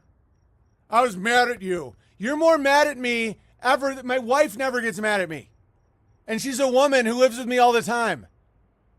You were mad that I made a joke about the Trinity? Hey, Jesus.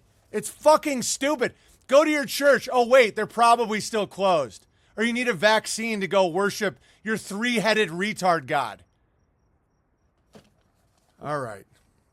There's trinities everywhere. To say there's only one Trinity is ridiculous. And I know this is one of Satan's favorite things to do with my audience. Get me fired up so I offend Christians. I'm a Christian. My interpretation of the Bible is not only just as valid as the Trinity guys, I think it's more valid because Jesus never once said he's God. In fact, over and over again, he said contradictory things to that statement. Who did he pray to? He prayed to himself? Really? When he said he was here on his Father's business, was he lying to his disciples? So he's either a liar or maybe you might want to rethink it. Hey Owen, Freight Train Bear here, and I've completed the third part of the Tales of Bertaria. Thanks for reading them, as they have brought me many laughs hearing you narrate them. No problem if that's okay with the Trinity guys. Oh, but it's not the number 3. I don't need your help. Yeah. 1 second.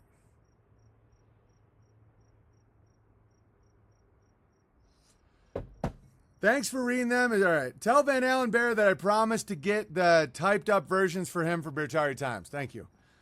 I will go into the streams have been, but I'll keep it short, as many of the letters the Bears sent to you share the same sentiment. And by the way, trying to force a religion on me is ridiculous.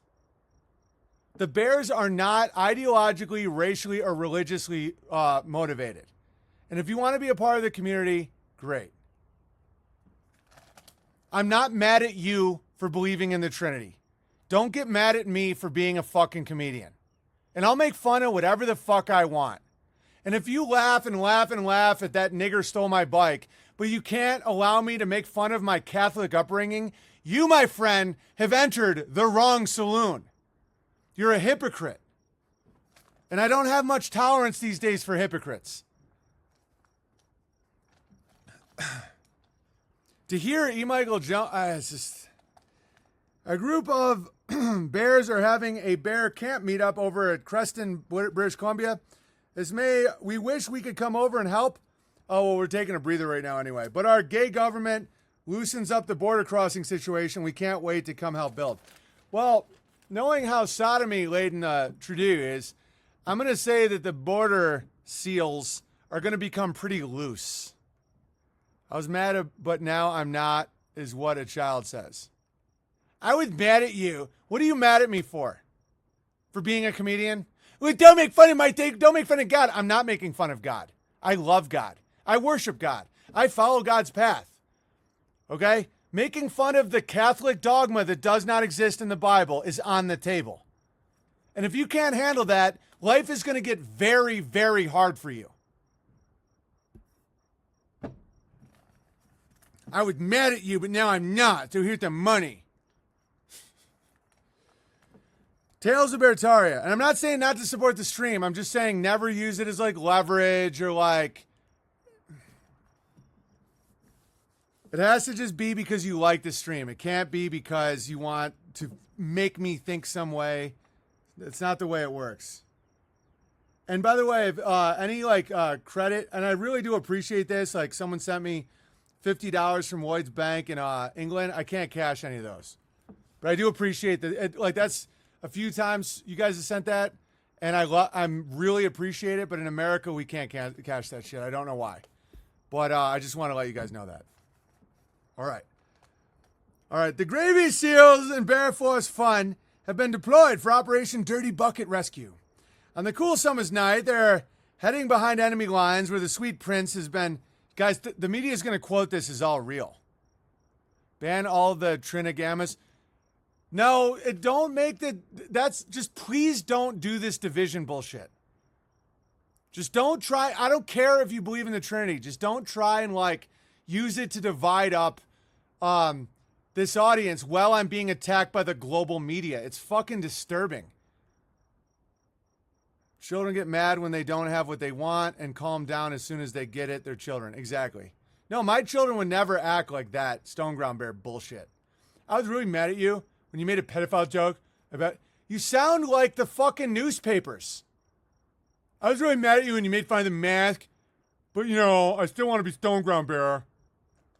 Unreal. Why don't you go grind some stones? How's that sound? All right.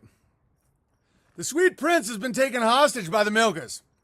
Milka Nation's first and only line of defense sits ready down the road from the squirt shanty. Ethernet Gary sits perched atop a telephone pole strapped in with his harness and a large roll of Ethernet cable on both sides. He peers through his binoculars and spots the truck de basura barreling down the road and bears ready for battle.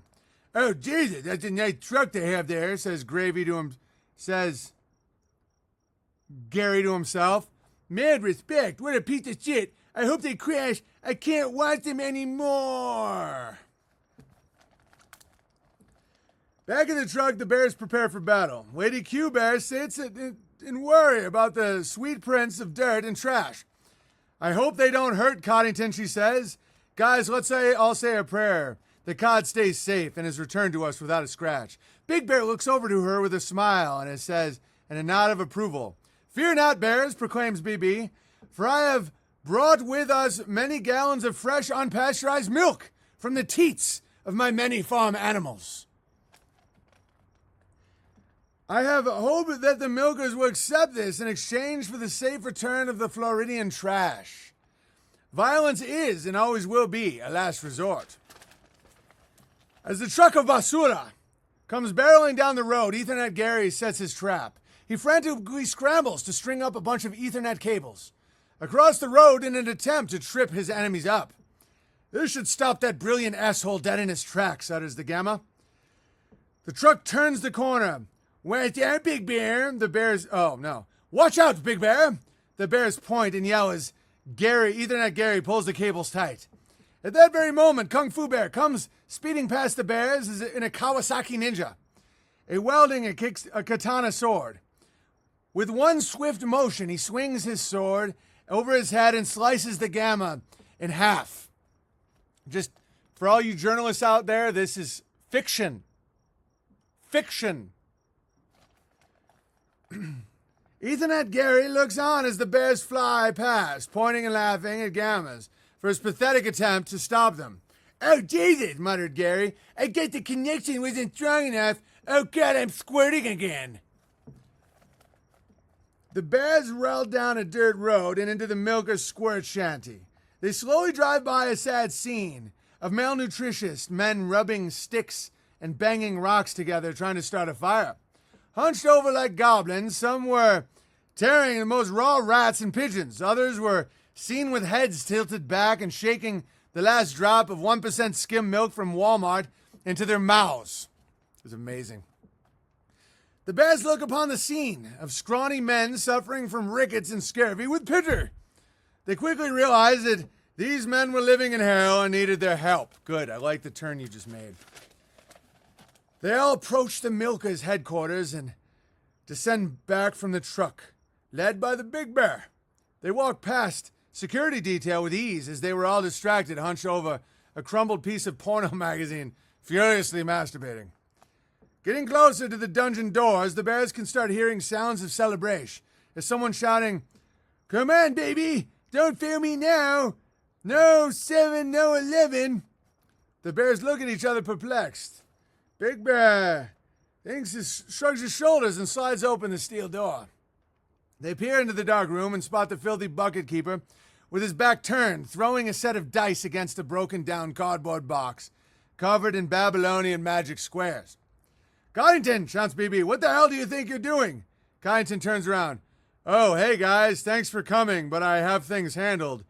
You see, Little Nick and I have agreed that if he wins, I will share the secrets of my buckets of dirt. And if I win, I mean, just look at all that money." "Damn it, Cod, you filthy half-wagon burner. This money is worthless. In this day and age, your debts have been paid off for years." I'm disappointed. But Big Bear then turns to disheveled Fuentes and asks, "What has become of your tribe, young milker?" The feeble leader goes on to tell the tale of how things came to be. How the tribe lost everything by investing their life savings in Bitcoin and the coin of Squirt, only to watch it fall to zero. Pornhub had announced that they would buy only in Bitcoin. They did a quick pump and dump after exposing that Bitcoin and Squirt coin were powered by human trafficking and couldn't make the moral decision to be a part of it. Everything fell apart at that point. Since all the cows in Babylon were banned due to farting, the milkers scoured various 2002 for subsistence, attempting to milk every animal. Unsuccessful in their efforts, some were eaten by lions and tigers. Others attempted to milk the elephants. However, they laid their hands upon the mammoth mammaries. They only began furiously jerking off. Shaking his head in great disappointment and disgust, Big Bear realized that these men have crawled to the walls of Bactaria for help, but do not know how to ask for it. He then swiftly walks outside, stands atop a hill, and proclaims to the milkers, "I present to you an offer." The milkers gather around as the bears hand out portions of milk. Their eyes light up with delight as the sweet nectar hits the lips for the first time in years. In return for your labor and loyalty, each and every one of you can become members of the new branch of the Builder Buddy program. You will become Milker Buddies and milk the cows on the land. As long as you don't complain, squirt, or subvert, pull your weight. You can become crushers one day just like the bears. What do you say? To be continued. Wonderful, wonderful stuff. All right. I love the word furiously in the context. Yeah, totally.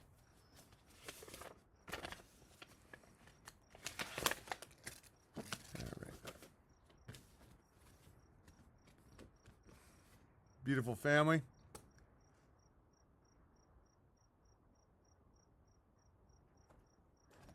All right, what is it? Happy belated birthday card, my guy. The creator knew exactly what he was doing when he sent you here to lead and inspire us, and that's exactly what you do for me. Our daughter's only 12 and a half, but she totally gets it, and she crushes, and you are her favorite influencer, as the kids call it. She's pretty advanced, more like 35, not 13. Love to Amy, Walter, Charlie, and Jack. Thank you. Beautiful family. Well, actually, happy birthday and pause the gravy. I didn't know what to get for birthday, and then it hit me. And then you see, roadkill. Very nice. Very nice. Yeah, Freight Train Bear is hysterical. Well done. Keep creating, Bears. Keep building, creating, writing. Shame's the devil. Sorry I got so mad about Stone Ground. I still like Stone Ground Bear. I'm not mad. All right? He can still be a bear. No one taunts Stone Ground Bear. I understand. It's fine. Just please stop with the Trinity bullshit. It's like you sound just as fucking crazy. Oh, no, but it's God. It's God. Okay. Anal is the gays' God. Okay? That's why they freak out on me. Just don't be an emotional maniac. Yeah, but you're yelling. I am a comedian. Yelling is very funny. I don't act like this with my family or my friends. All right, hi Owen. I can't believe I've been listening to you for over 4 years and still don't have a bear name. Can I be verified as Flyboard Bear? Flyboard Bear. Welcome, Flyboard Bear. It feels like it was just yesterday you were speaking with alleged comedy and free speech supporters like Jordan Peterson, Rogan, Crowder, etc. Turns out they were always too busy pumping behind a dumpster to back up anything they preach. Oh yeah, it's terrible. I still listen to Melanie on occasion, although you are living a more ANCAP life than he ever will. Yeah, that's the irony. And he took a vaccine because of a virus that doesn't exist. And he believes that baby boomers played golf on the moon. But somehow he's an anarcho-capitalist. Got it. All right. And he loves cryptocurrency. I already mentioned to you how I asked him about the ANCAP solution to child predators. He got fired up, and the call didn't last much longer. I wish I had saved it, as it was deleted shortly after. Yeah, he has no answers to it. It's why I openly mock him. Because once someone realizes they're wrong and doesn't make amends, it's really evil, in my opinion.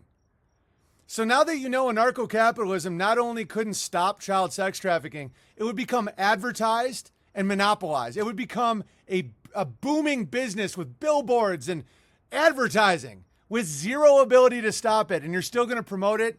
That's fucked up. I don't think he's a pedophile. I think his ego is out of control, and he doesn't want to admit his entire worldview is ridiculous. And the fact he thinks the government is so evil, yet he believes they went to the moon. It's like crazy. The guy's fucking Looney Tunes. I really wanted to thank you for helping me so much over the past 4 years. I was born and raised Mormon and lived it until I was 30. I'm 34 now. I left with my wife and 2 children. The majority of Mormons who leave become extremely nihilistic and most fully turn their back on God. I know there's still a lot of good that comes from my upbringing, but to summarize, I can't with good conscience teach my children that if their parents drink coffee, they cannot be with them in heaven. Yeah, that's ridiculous. There's too much dogma to be a part of it. Seeing you crush without a church backing you is inspiring, as you say, when 2 or more are gathered. Exactly. And the lies are becoming ridiculous at this point. Does anyone believe that if your dad drinks coffee, you don't get to see him in heaven? Really? I mean, come on. Oh, how dare you? I'm really mad now. My Canadian hands are still sticky from all the maple syrup, but my wife has American citizenship. We're only here because I run multiple businesses that are still doing well enough to supply some snow pesos. Thank you very much, by the way. The mask wearing in my town in BC is close to 100%. This year, the metaphorical mask truly came off. Yeah, when the mask went on, they came off. Exactly. Holding on to a played out lie must be a tremendous burden. Horrible burden. Do people think I wanted to think the earth was flat? With the amount of shame that comes from that? I just know how much more problems it is Yeah, dude, holding on to lies that you realize are lies are like, it's what causes dementia, guys. It's really bad for you. There's nothing remote that they can threaten you with that's even close to that. Comedians that can't be funny, doctors that can't heal, banks that can't save money, cops that can't protect people from crime. This is what happens when you believe lies. When you believe that, oh, police is racism. Really? Or maybe it's because a lot of black people commit more crimes. Hey, how dare you? Okay, that ends in like addiction, suicide. It's nuts. You become a parody of yourself. All right. My Canadian hands are very sticky. This year the metaphorical mask came off. I now know why you are focused on Bertaria. Like-minded people need to support each other. The first time I wore a mask was similar to your situation. I needed to get into a hospital. At 1 a.m., they refused to triage me and called security. I complied for 5 minutes in the waiting room to receive health care. Yeah, that's acceptable.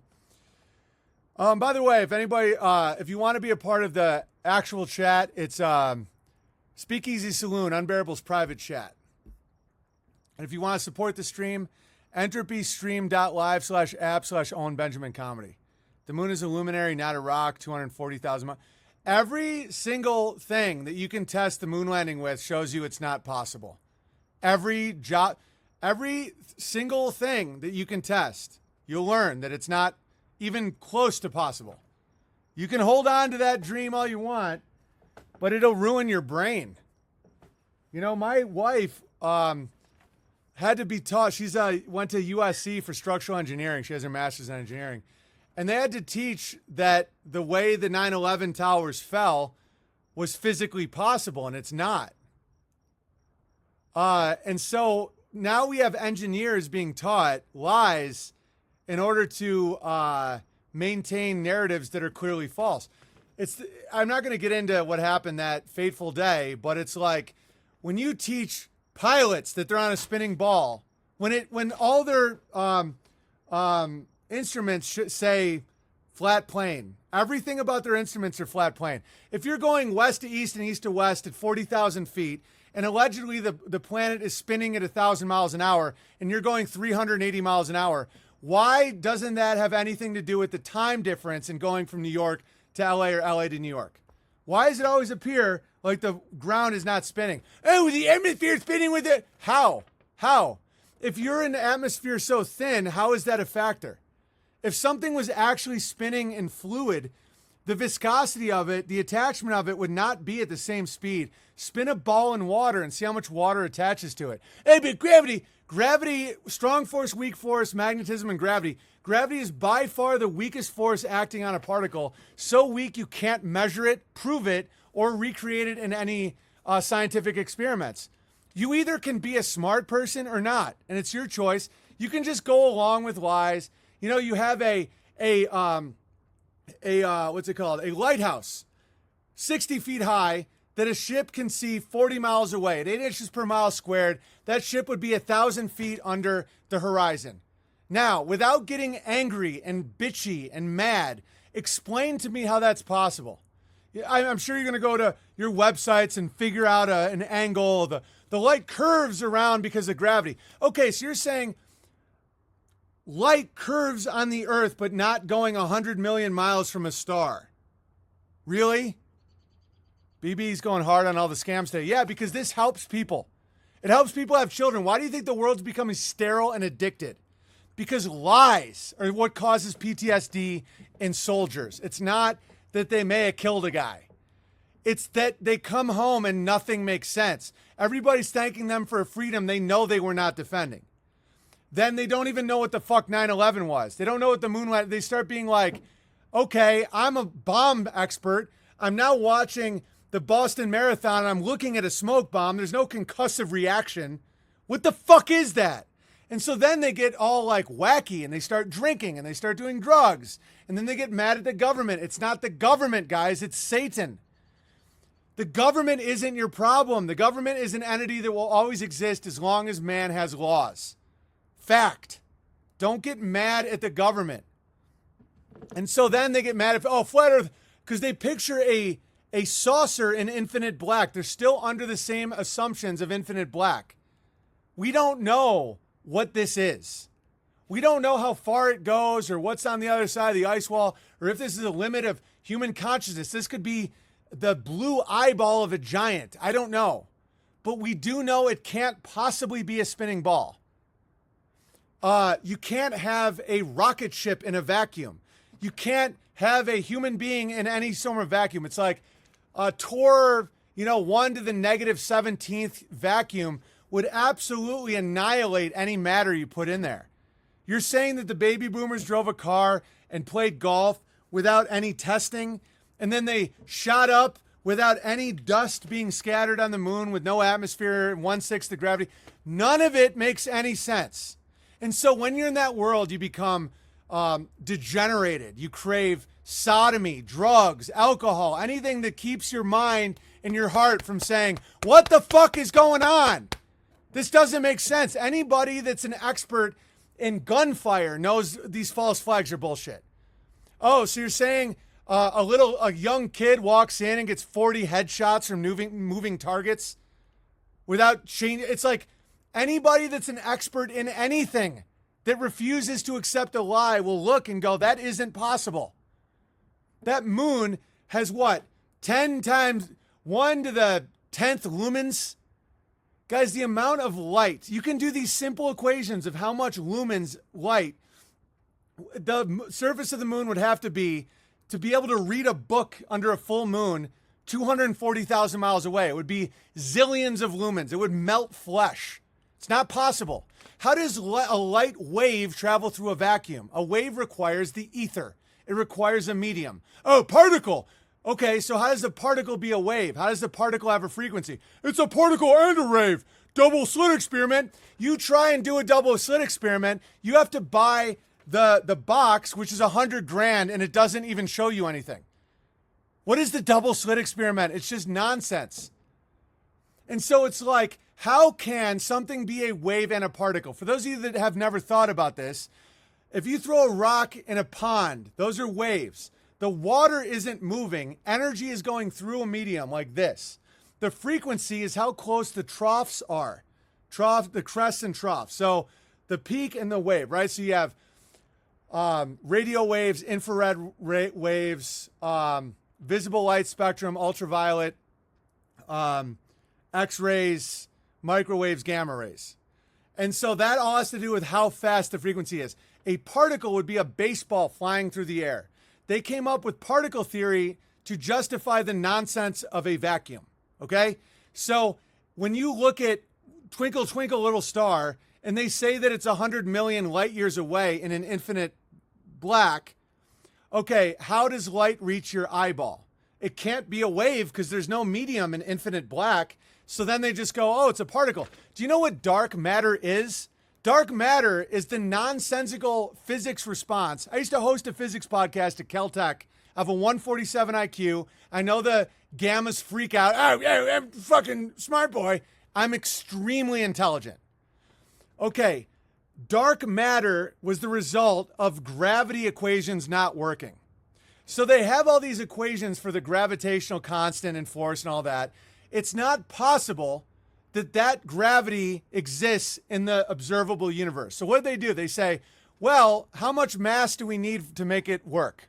Someone said 90% more mass than we currently have. And they go, okay, just add it. And they go, then where's the mass? They go, you can't see it. They go, how do you test for it? They go, you can't. So how can you prove that dark matter exists? Guys, I'm dead serious. They said, because if it didn't exist, we would be wrong. Let that sink in.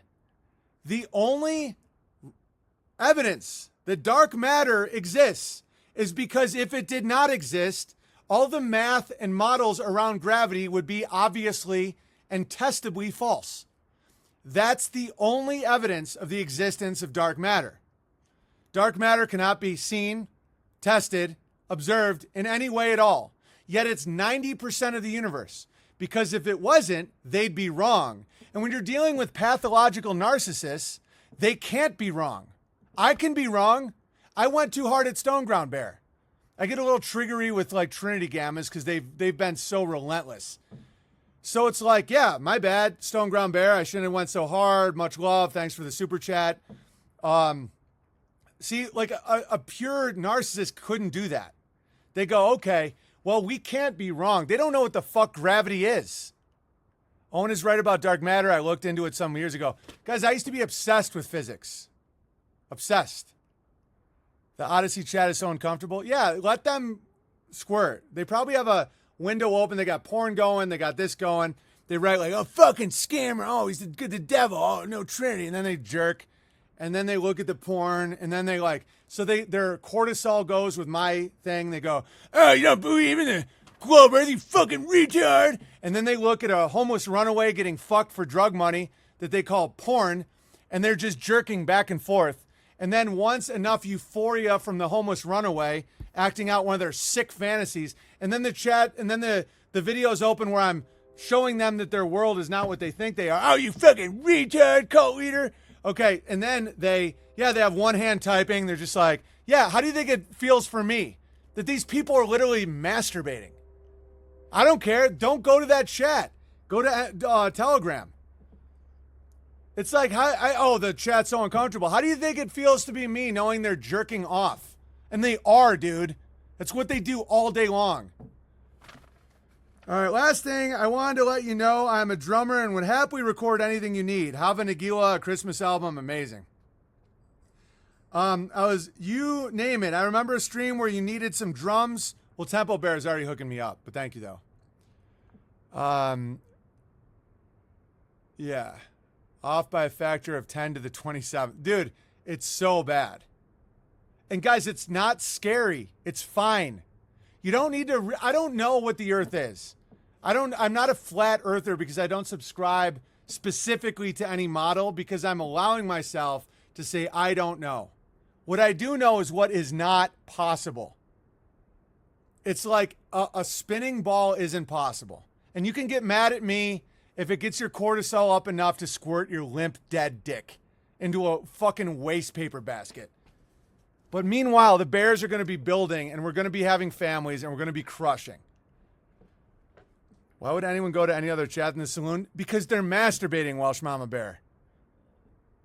And dude, I know it sounds crazy, and I know I'm being kind of comedic, but they really do get aroused by hatred. It's the same principle of sodomy sex. Like, to put your dick where the poop comes out is an act of self-hatred.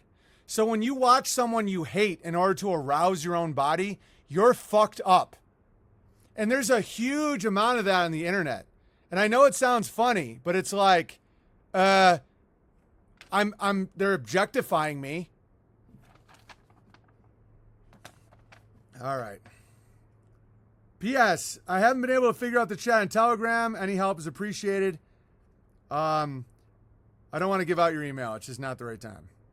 Your family's inspiring, and I hope we can meet and our children can play together someday. I know we can. Awesome.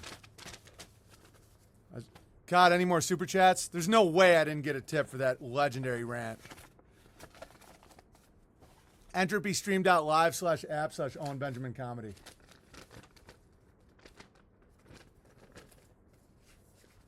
All right, I have 2 devices going. Lady QAnon Bear.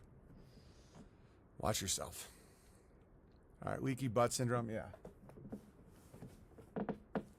Cut here, it says, no problem. Hey, look, it's a knife made by Woodchop Bear, made in Bertaria.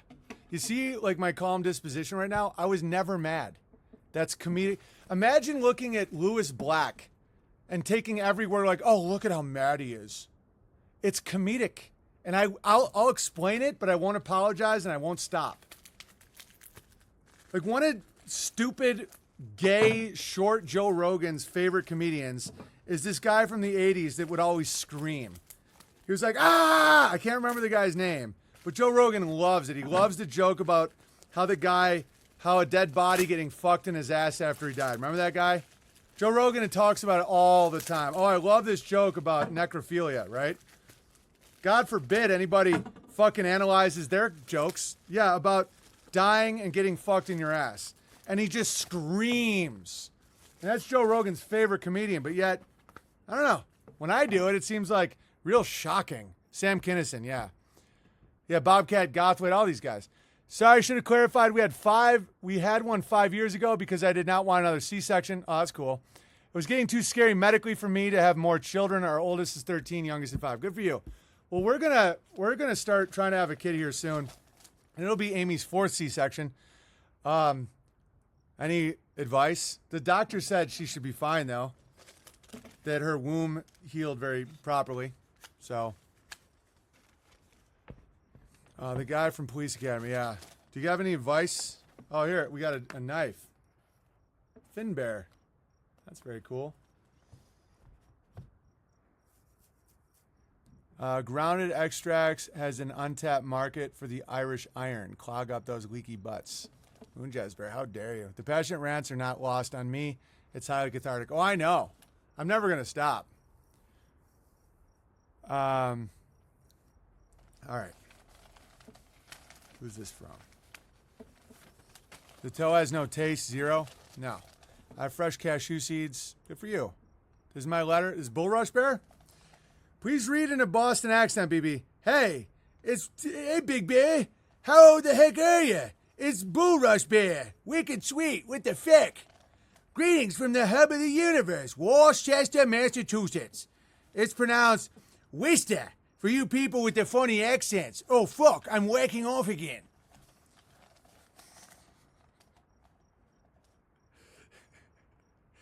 My wicked awesome city. I sound like a retard right now. Many of its people reach super fame. I can't even do it right now. Dennis Leary, who's a wicked fucking pisser. The great Doug Stanhope. Yeah, when are people going to analyze Doug Stanhope's jokes? Oh, wait, if you promote sodomy. I like Doug as a person. I'm friends with him. But if you support sodomy and alcoholism, they have no problem with your jokes. They love it. But as soon as you tell people that sodomy gives you a leaky butt, and alcoholism, it takes away, then they're like, oh, look, why the chicken crossed the road? What's up with stalking a chicken? Knock, knock. There's no door there. You're deluded. I like Doug Stanhope. I've went on a cruise with him. Good guy. But it's like, care to look at his jokes, Joe? All right. The great Doug Stanhope, and of course, colored fella I'm about to introduce you to. I firmly believe I have cracked the bike thief code.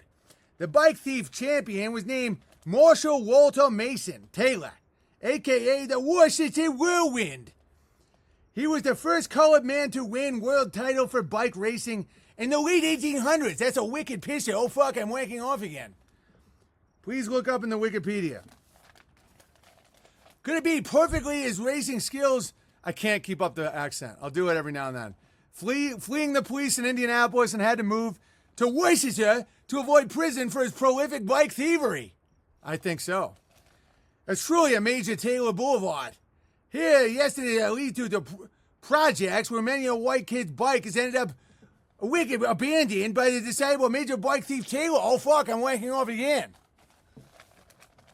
I wish we could erase his scourge name. Apparently, when you win world titles for bike thievery, they name wicked streets after you. A fucking wicked awesome city. Oh, fuck, I'm whacking off again.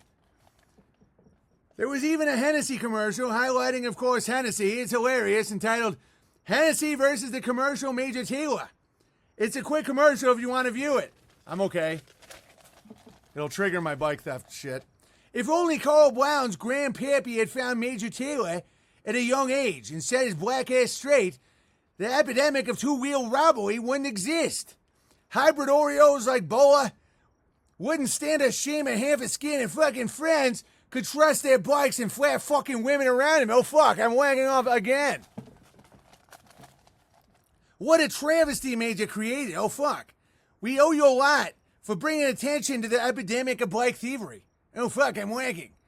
The cowards will never understand our pain of without your bike to live at the home of dad, fucking work hard from a store owned by a fat, grabby Jew named fucking Ira, who was watching pornos in the back squirting, but I digress. Growing up in Worcester, I owned a wicked fucking sweet mongoose that never got stolen because my live-at-home dad bought me a bike lock chain for 2 fucking reasons. Reason number 1 was to survive the bikes. Was to secure the bike. Reason number 2 was to beat the shit out of any fucking kid who tried to steal it. Fucking fit. Fuck. The 1980s were savage for kids, and that's when we had to fucking keep my 1983 California racing mongoose safe. Ask Kung Fu Bear, sweet that fucking bike. Fuck. Normal voice now. I recently attended the New England Bear meetup in Rhode Island. The New England Bears are very interesting, kind, and very intelligent. Camera Bear and his wonderful wife Jessie, along with others like Callista Bear, O'Brien from Boston Bear organized a great event with awesome food, and I can truly say it was the best day I have had in years. Amazing. The joy I felt meeting these legends can't be put into words.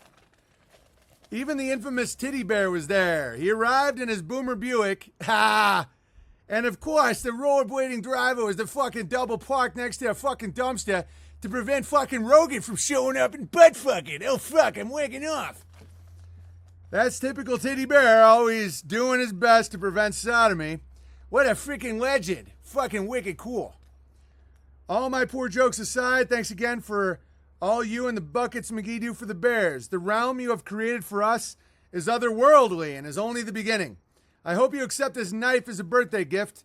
You and the Bears have had my sword for a few years now, and you have my knife. Onward, Bulrush Bear. Man, I love it. Thank you, brother.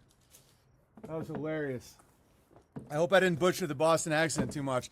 What you have to do is pretend you're a retarded donkey and then get high. That's how they sound.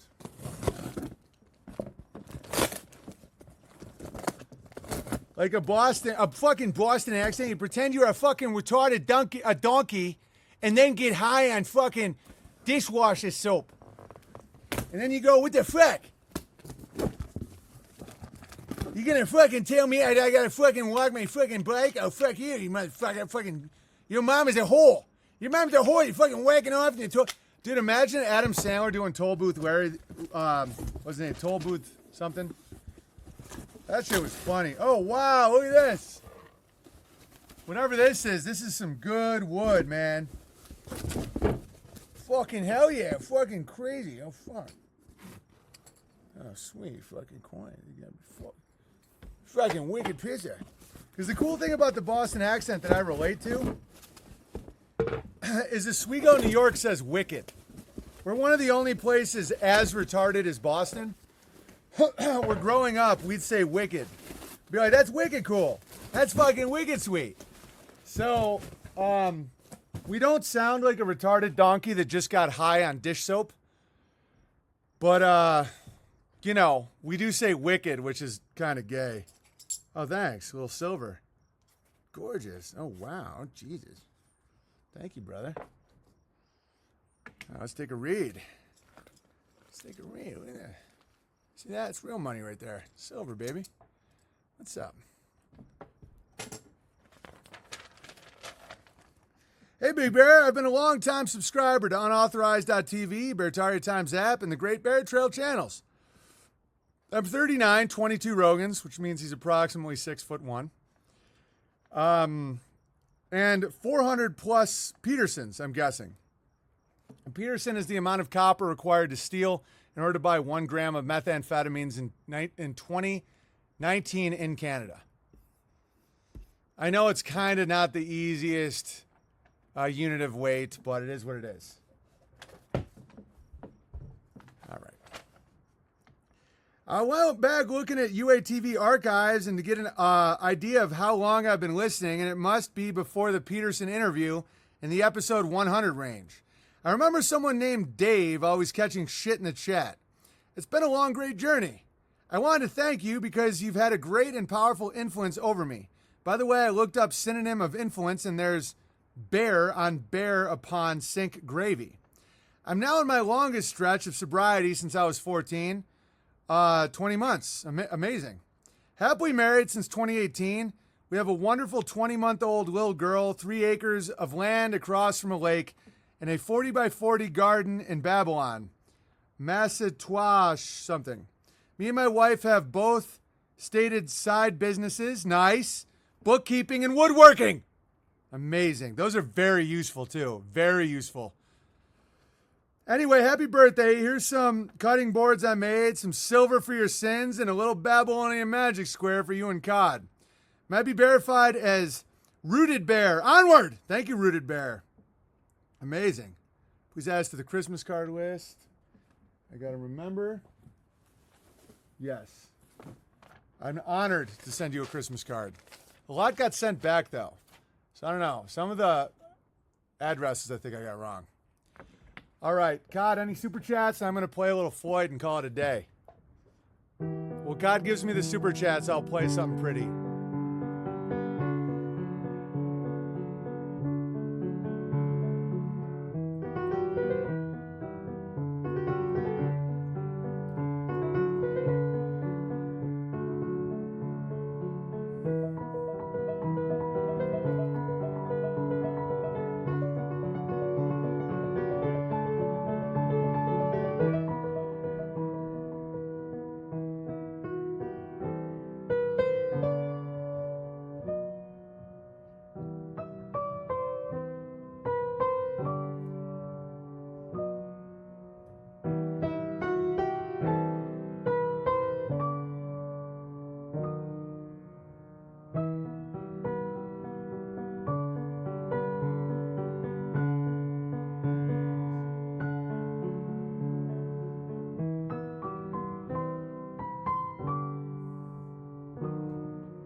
I remember when I lost my mind.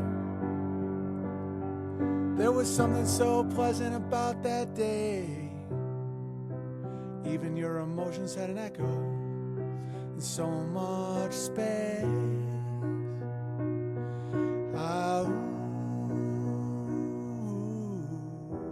When you're out there without care, I was out of touch. But it wasn't because I didn't know enough. I just knew too much.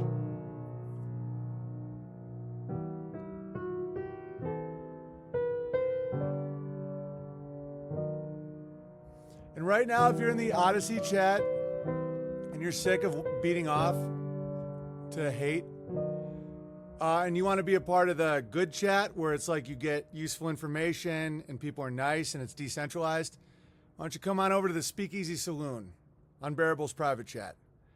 And if you make a scene, we'll just kick you out immediately. Because I know there's people over in the Odyssey chat right now that really want some more sanity in their life. Hey, how dare you? You're the insane person. You want to get away from those people? Come on over. We'll keep a light on. Floating down through the clouds. Well, actually, this is the last super chat, and then I'll play some Floyd. Crushing. Thanks, Jack. Jack Phillips, Frontlines Jack Bear. He is the architect of the Ursa Rio cabins. Floating down through the clouds. Memories come rushing up to meet me now. But in the space between the heavens and a corner of some foreign field, I had a dream. Goodbye, Max. Goodbye, Ma. After the service, when you're walking slowly to the car, and the silver in her hair shines in the cold November air, you hear the tolling bell and touch the silk in your lapel as the teardrops rise to meet the comfort of a band. You take her frail hand and hold on to the dream, a place to stay, a real one, enough to eat. Somewhere old heroes shuffle safely down the street, where you can speak out loud about your doubt and fear. And what's more, no one ever disappears. You never hear their standard issue kicking in your door. You can relax on both sides of the tracks, and maniacs don't blow holes in bandsmen by remote control. Everyone has recourse to the law, and no one kills the children anymore.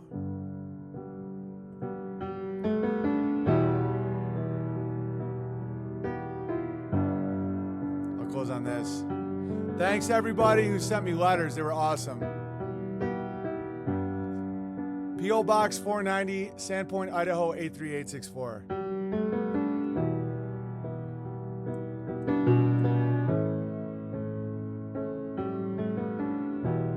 Glad I made it here. Odyssey is crawling with gammas. Yeah. This is just come to this chat.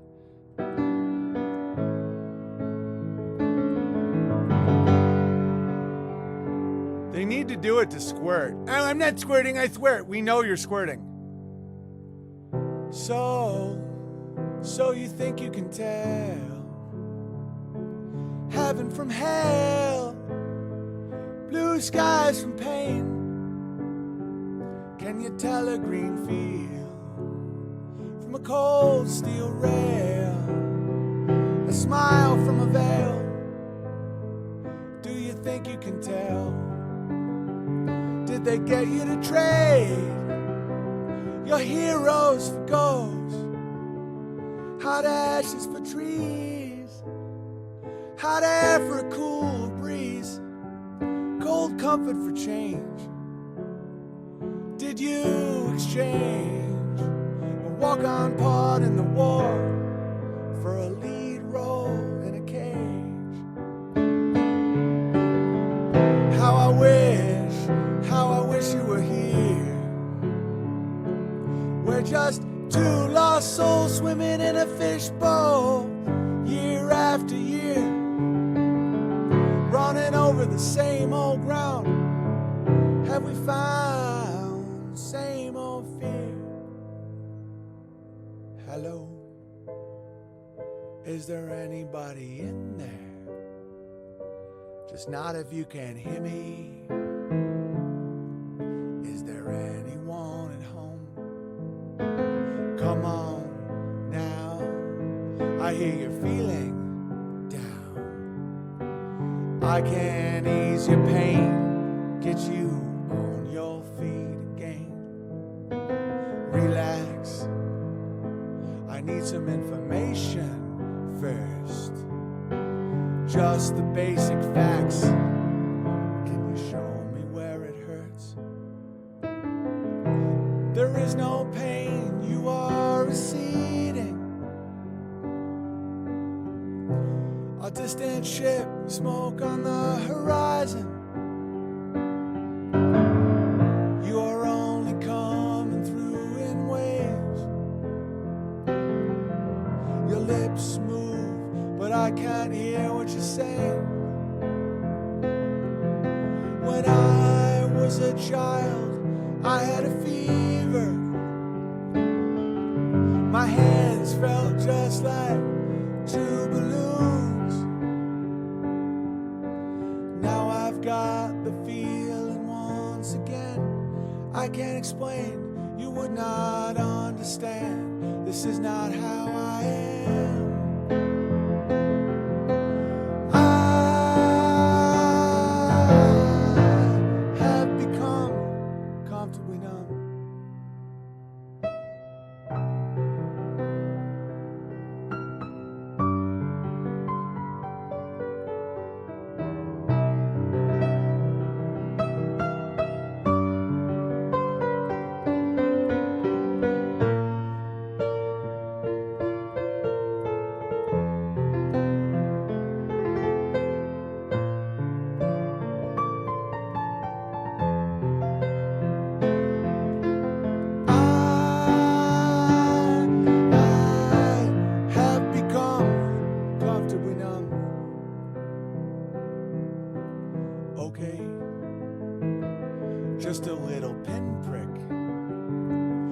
be no more.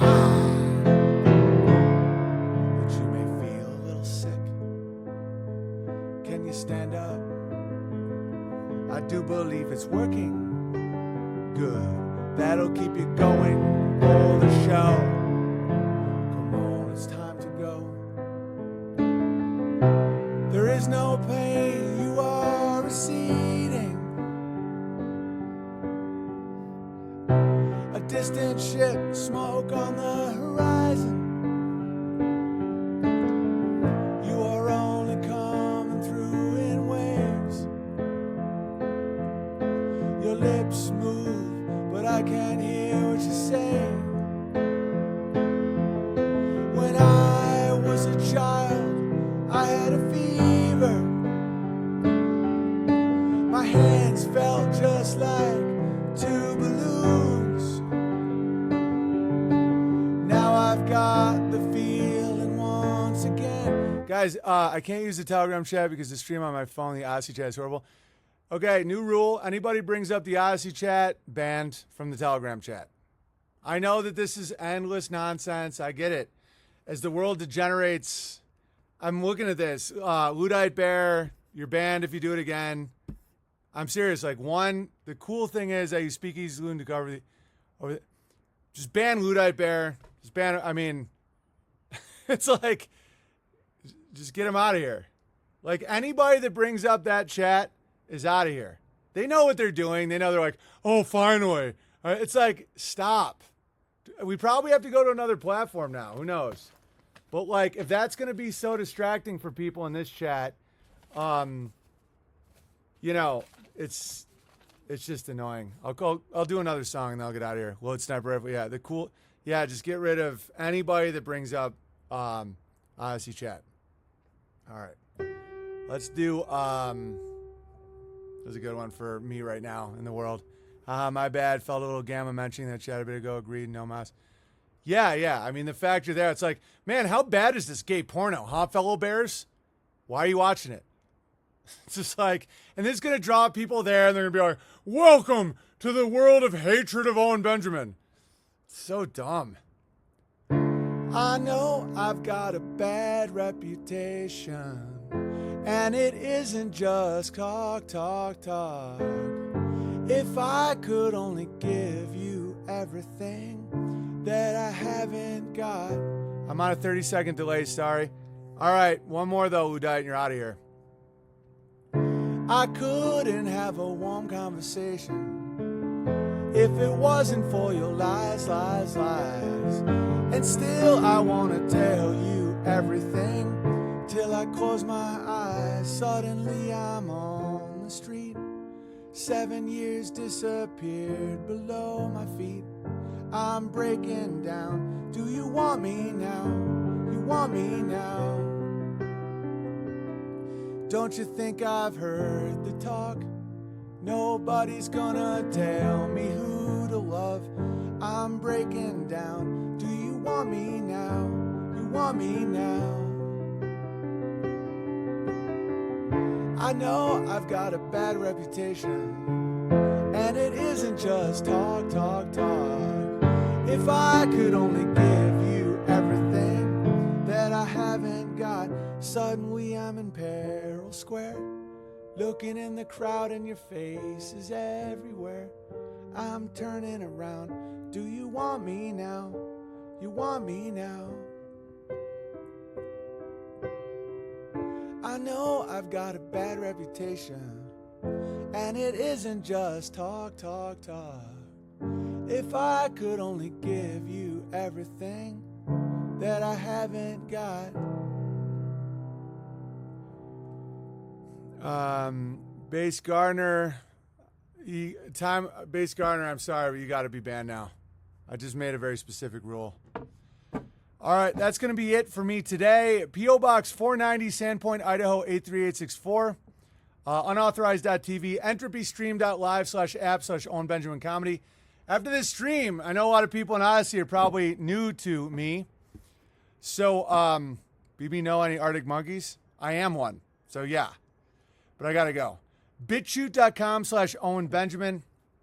I think I'll be doing a stream tomorrow. What's today? Tuesday? Got stream tomorrow. That's going to be it for me. Follow at Owen Comedy on Instagram, at Owen Benjamin on Gab. Wherever you can find me that is actually me, follow. I've been deplatformed, and it's because, they don't like when I can say my side of things. But this has been... Oh, is today Wednesday, Cod? Hang on a second. It is. Okay, no stream tomorrow. During the day, I'll probably do an evening stream tomorrow night. So tomorrow, no day stream. But subscribe to Odyssey, odyssee.com/at Owen Comedy. If you can't control yourself to watch the chat, don't do it, because it's just going to make you... If you like me, it'll make you angry. If you don't like me, it's going to be bad for your mental health. So just ask yourself, am I capable of controlling my own emotions? And this is a valuable stream. Today, I made you laugh. I gave you songs. I gave you great real estate advice. I showed you a peek behind the media. I gave you a great blueprint to get out of hell. And that's just one day in the lives of the Bears. So, and if you'd like to join the Sane Telegram chat, the waiting room is at Bear Chat Waiting Room. You will get approval, and then you can come in and you can chat. I know a lot of authentic people don't like live chats because to see the horror of people, they usually react, and that's why Joe Rogan doesn't read his comments, and a lot of these people don't do that. I like having a connection to my audience, but I'm highly specific about who gets to stay. And so thanks, everyone, for supporting, and be fruitful and multiply. Don't be fruity and blow a guy. And just remember, sodomy gives you a leaky butt.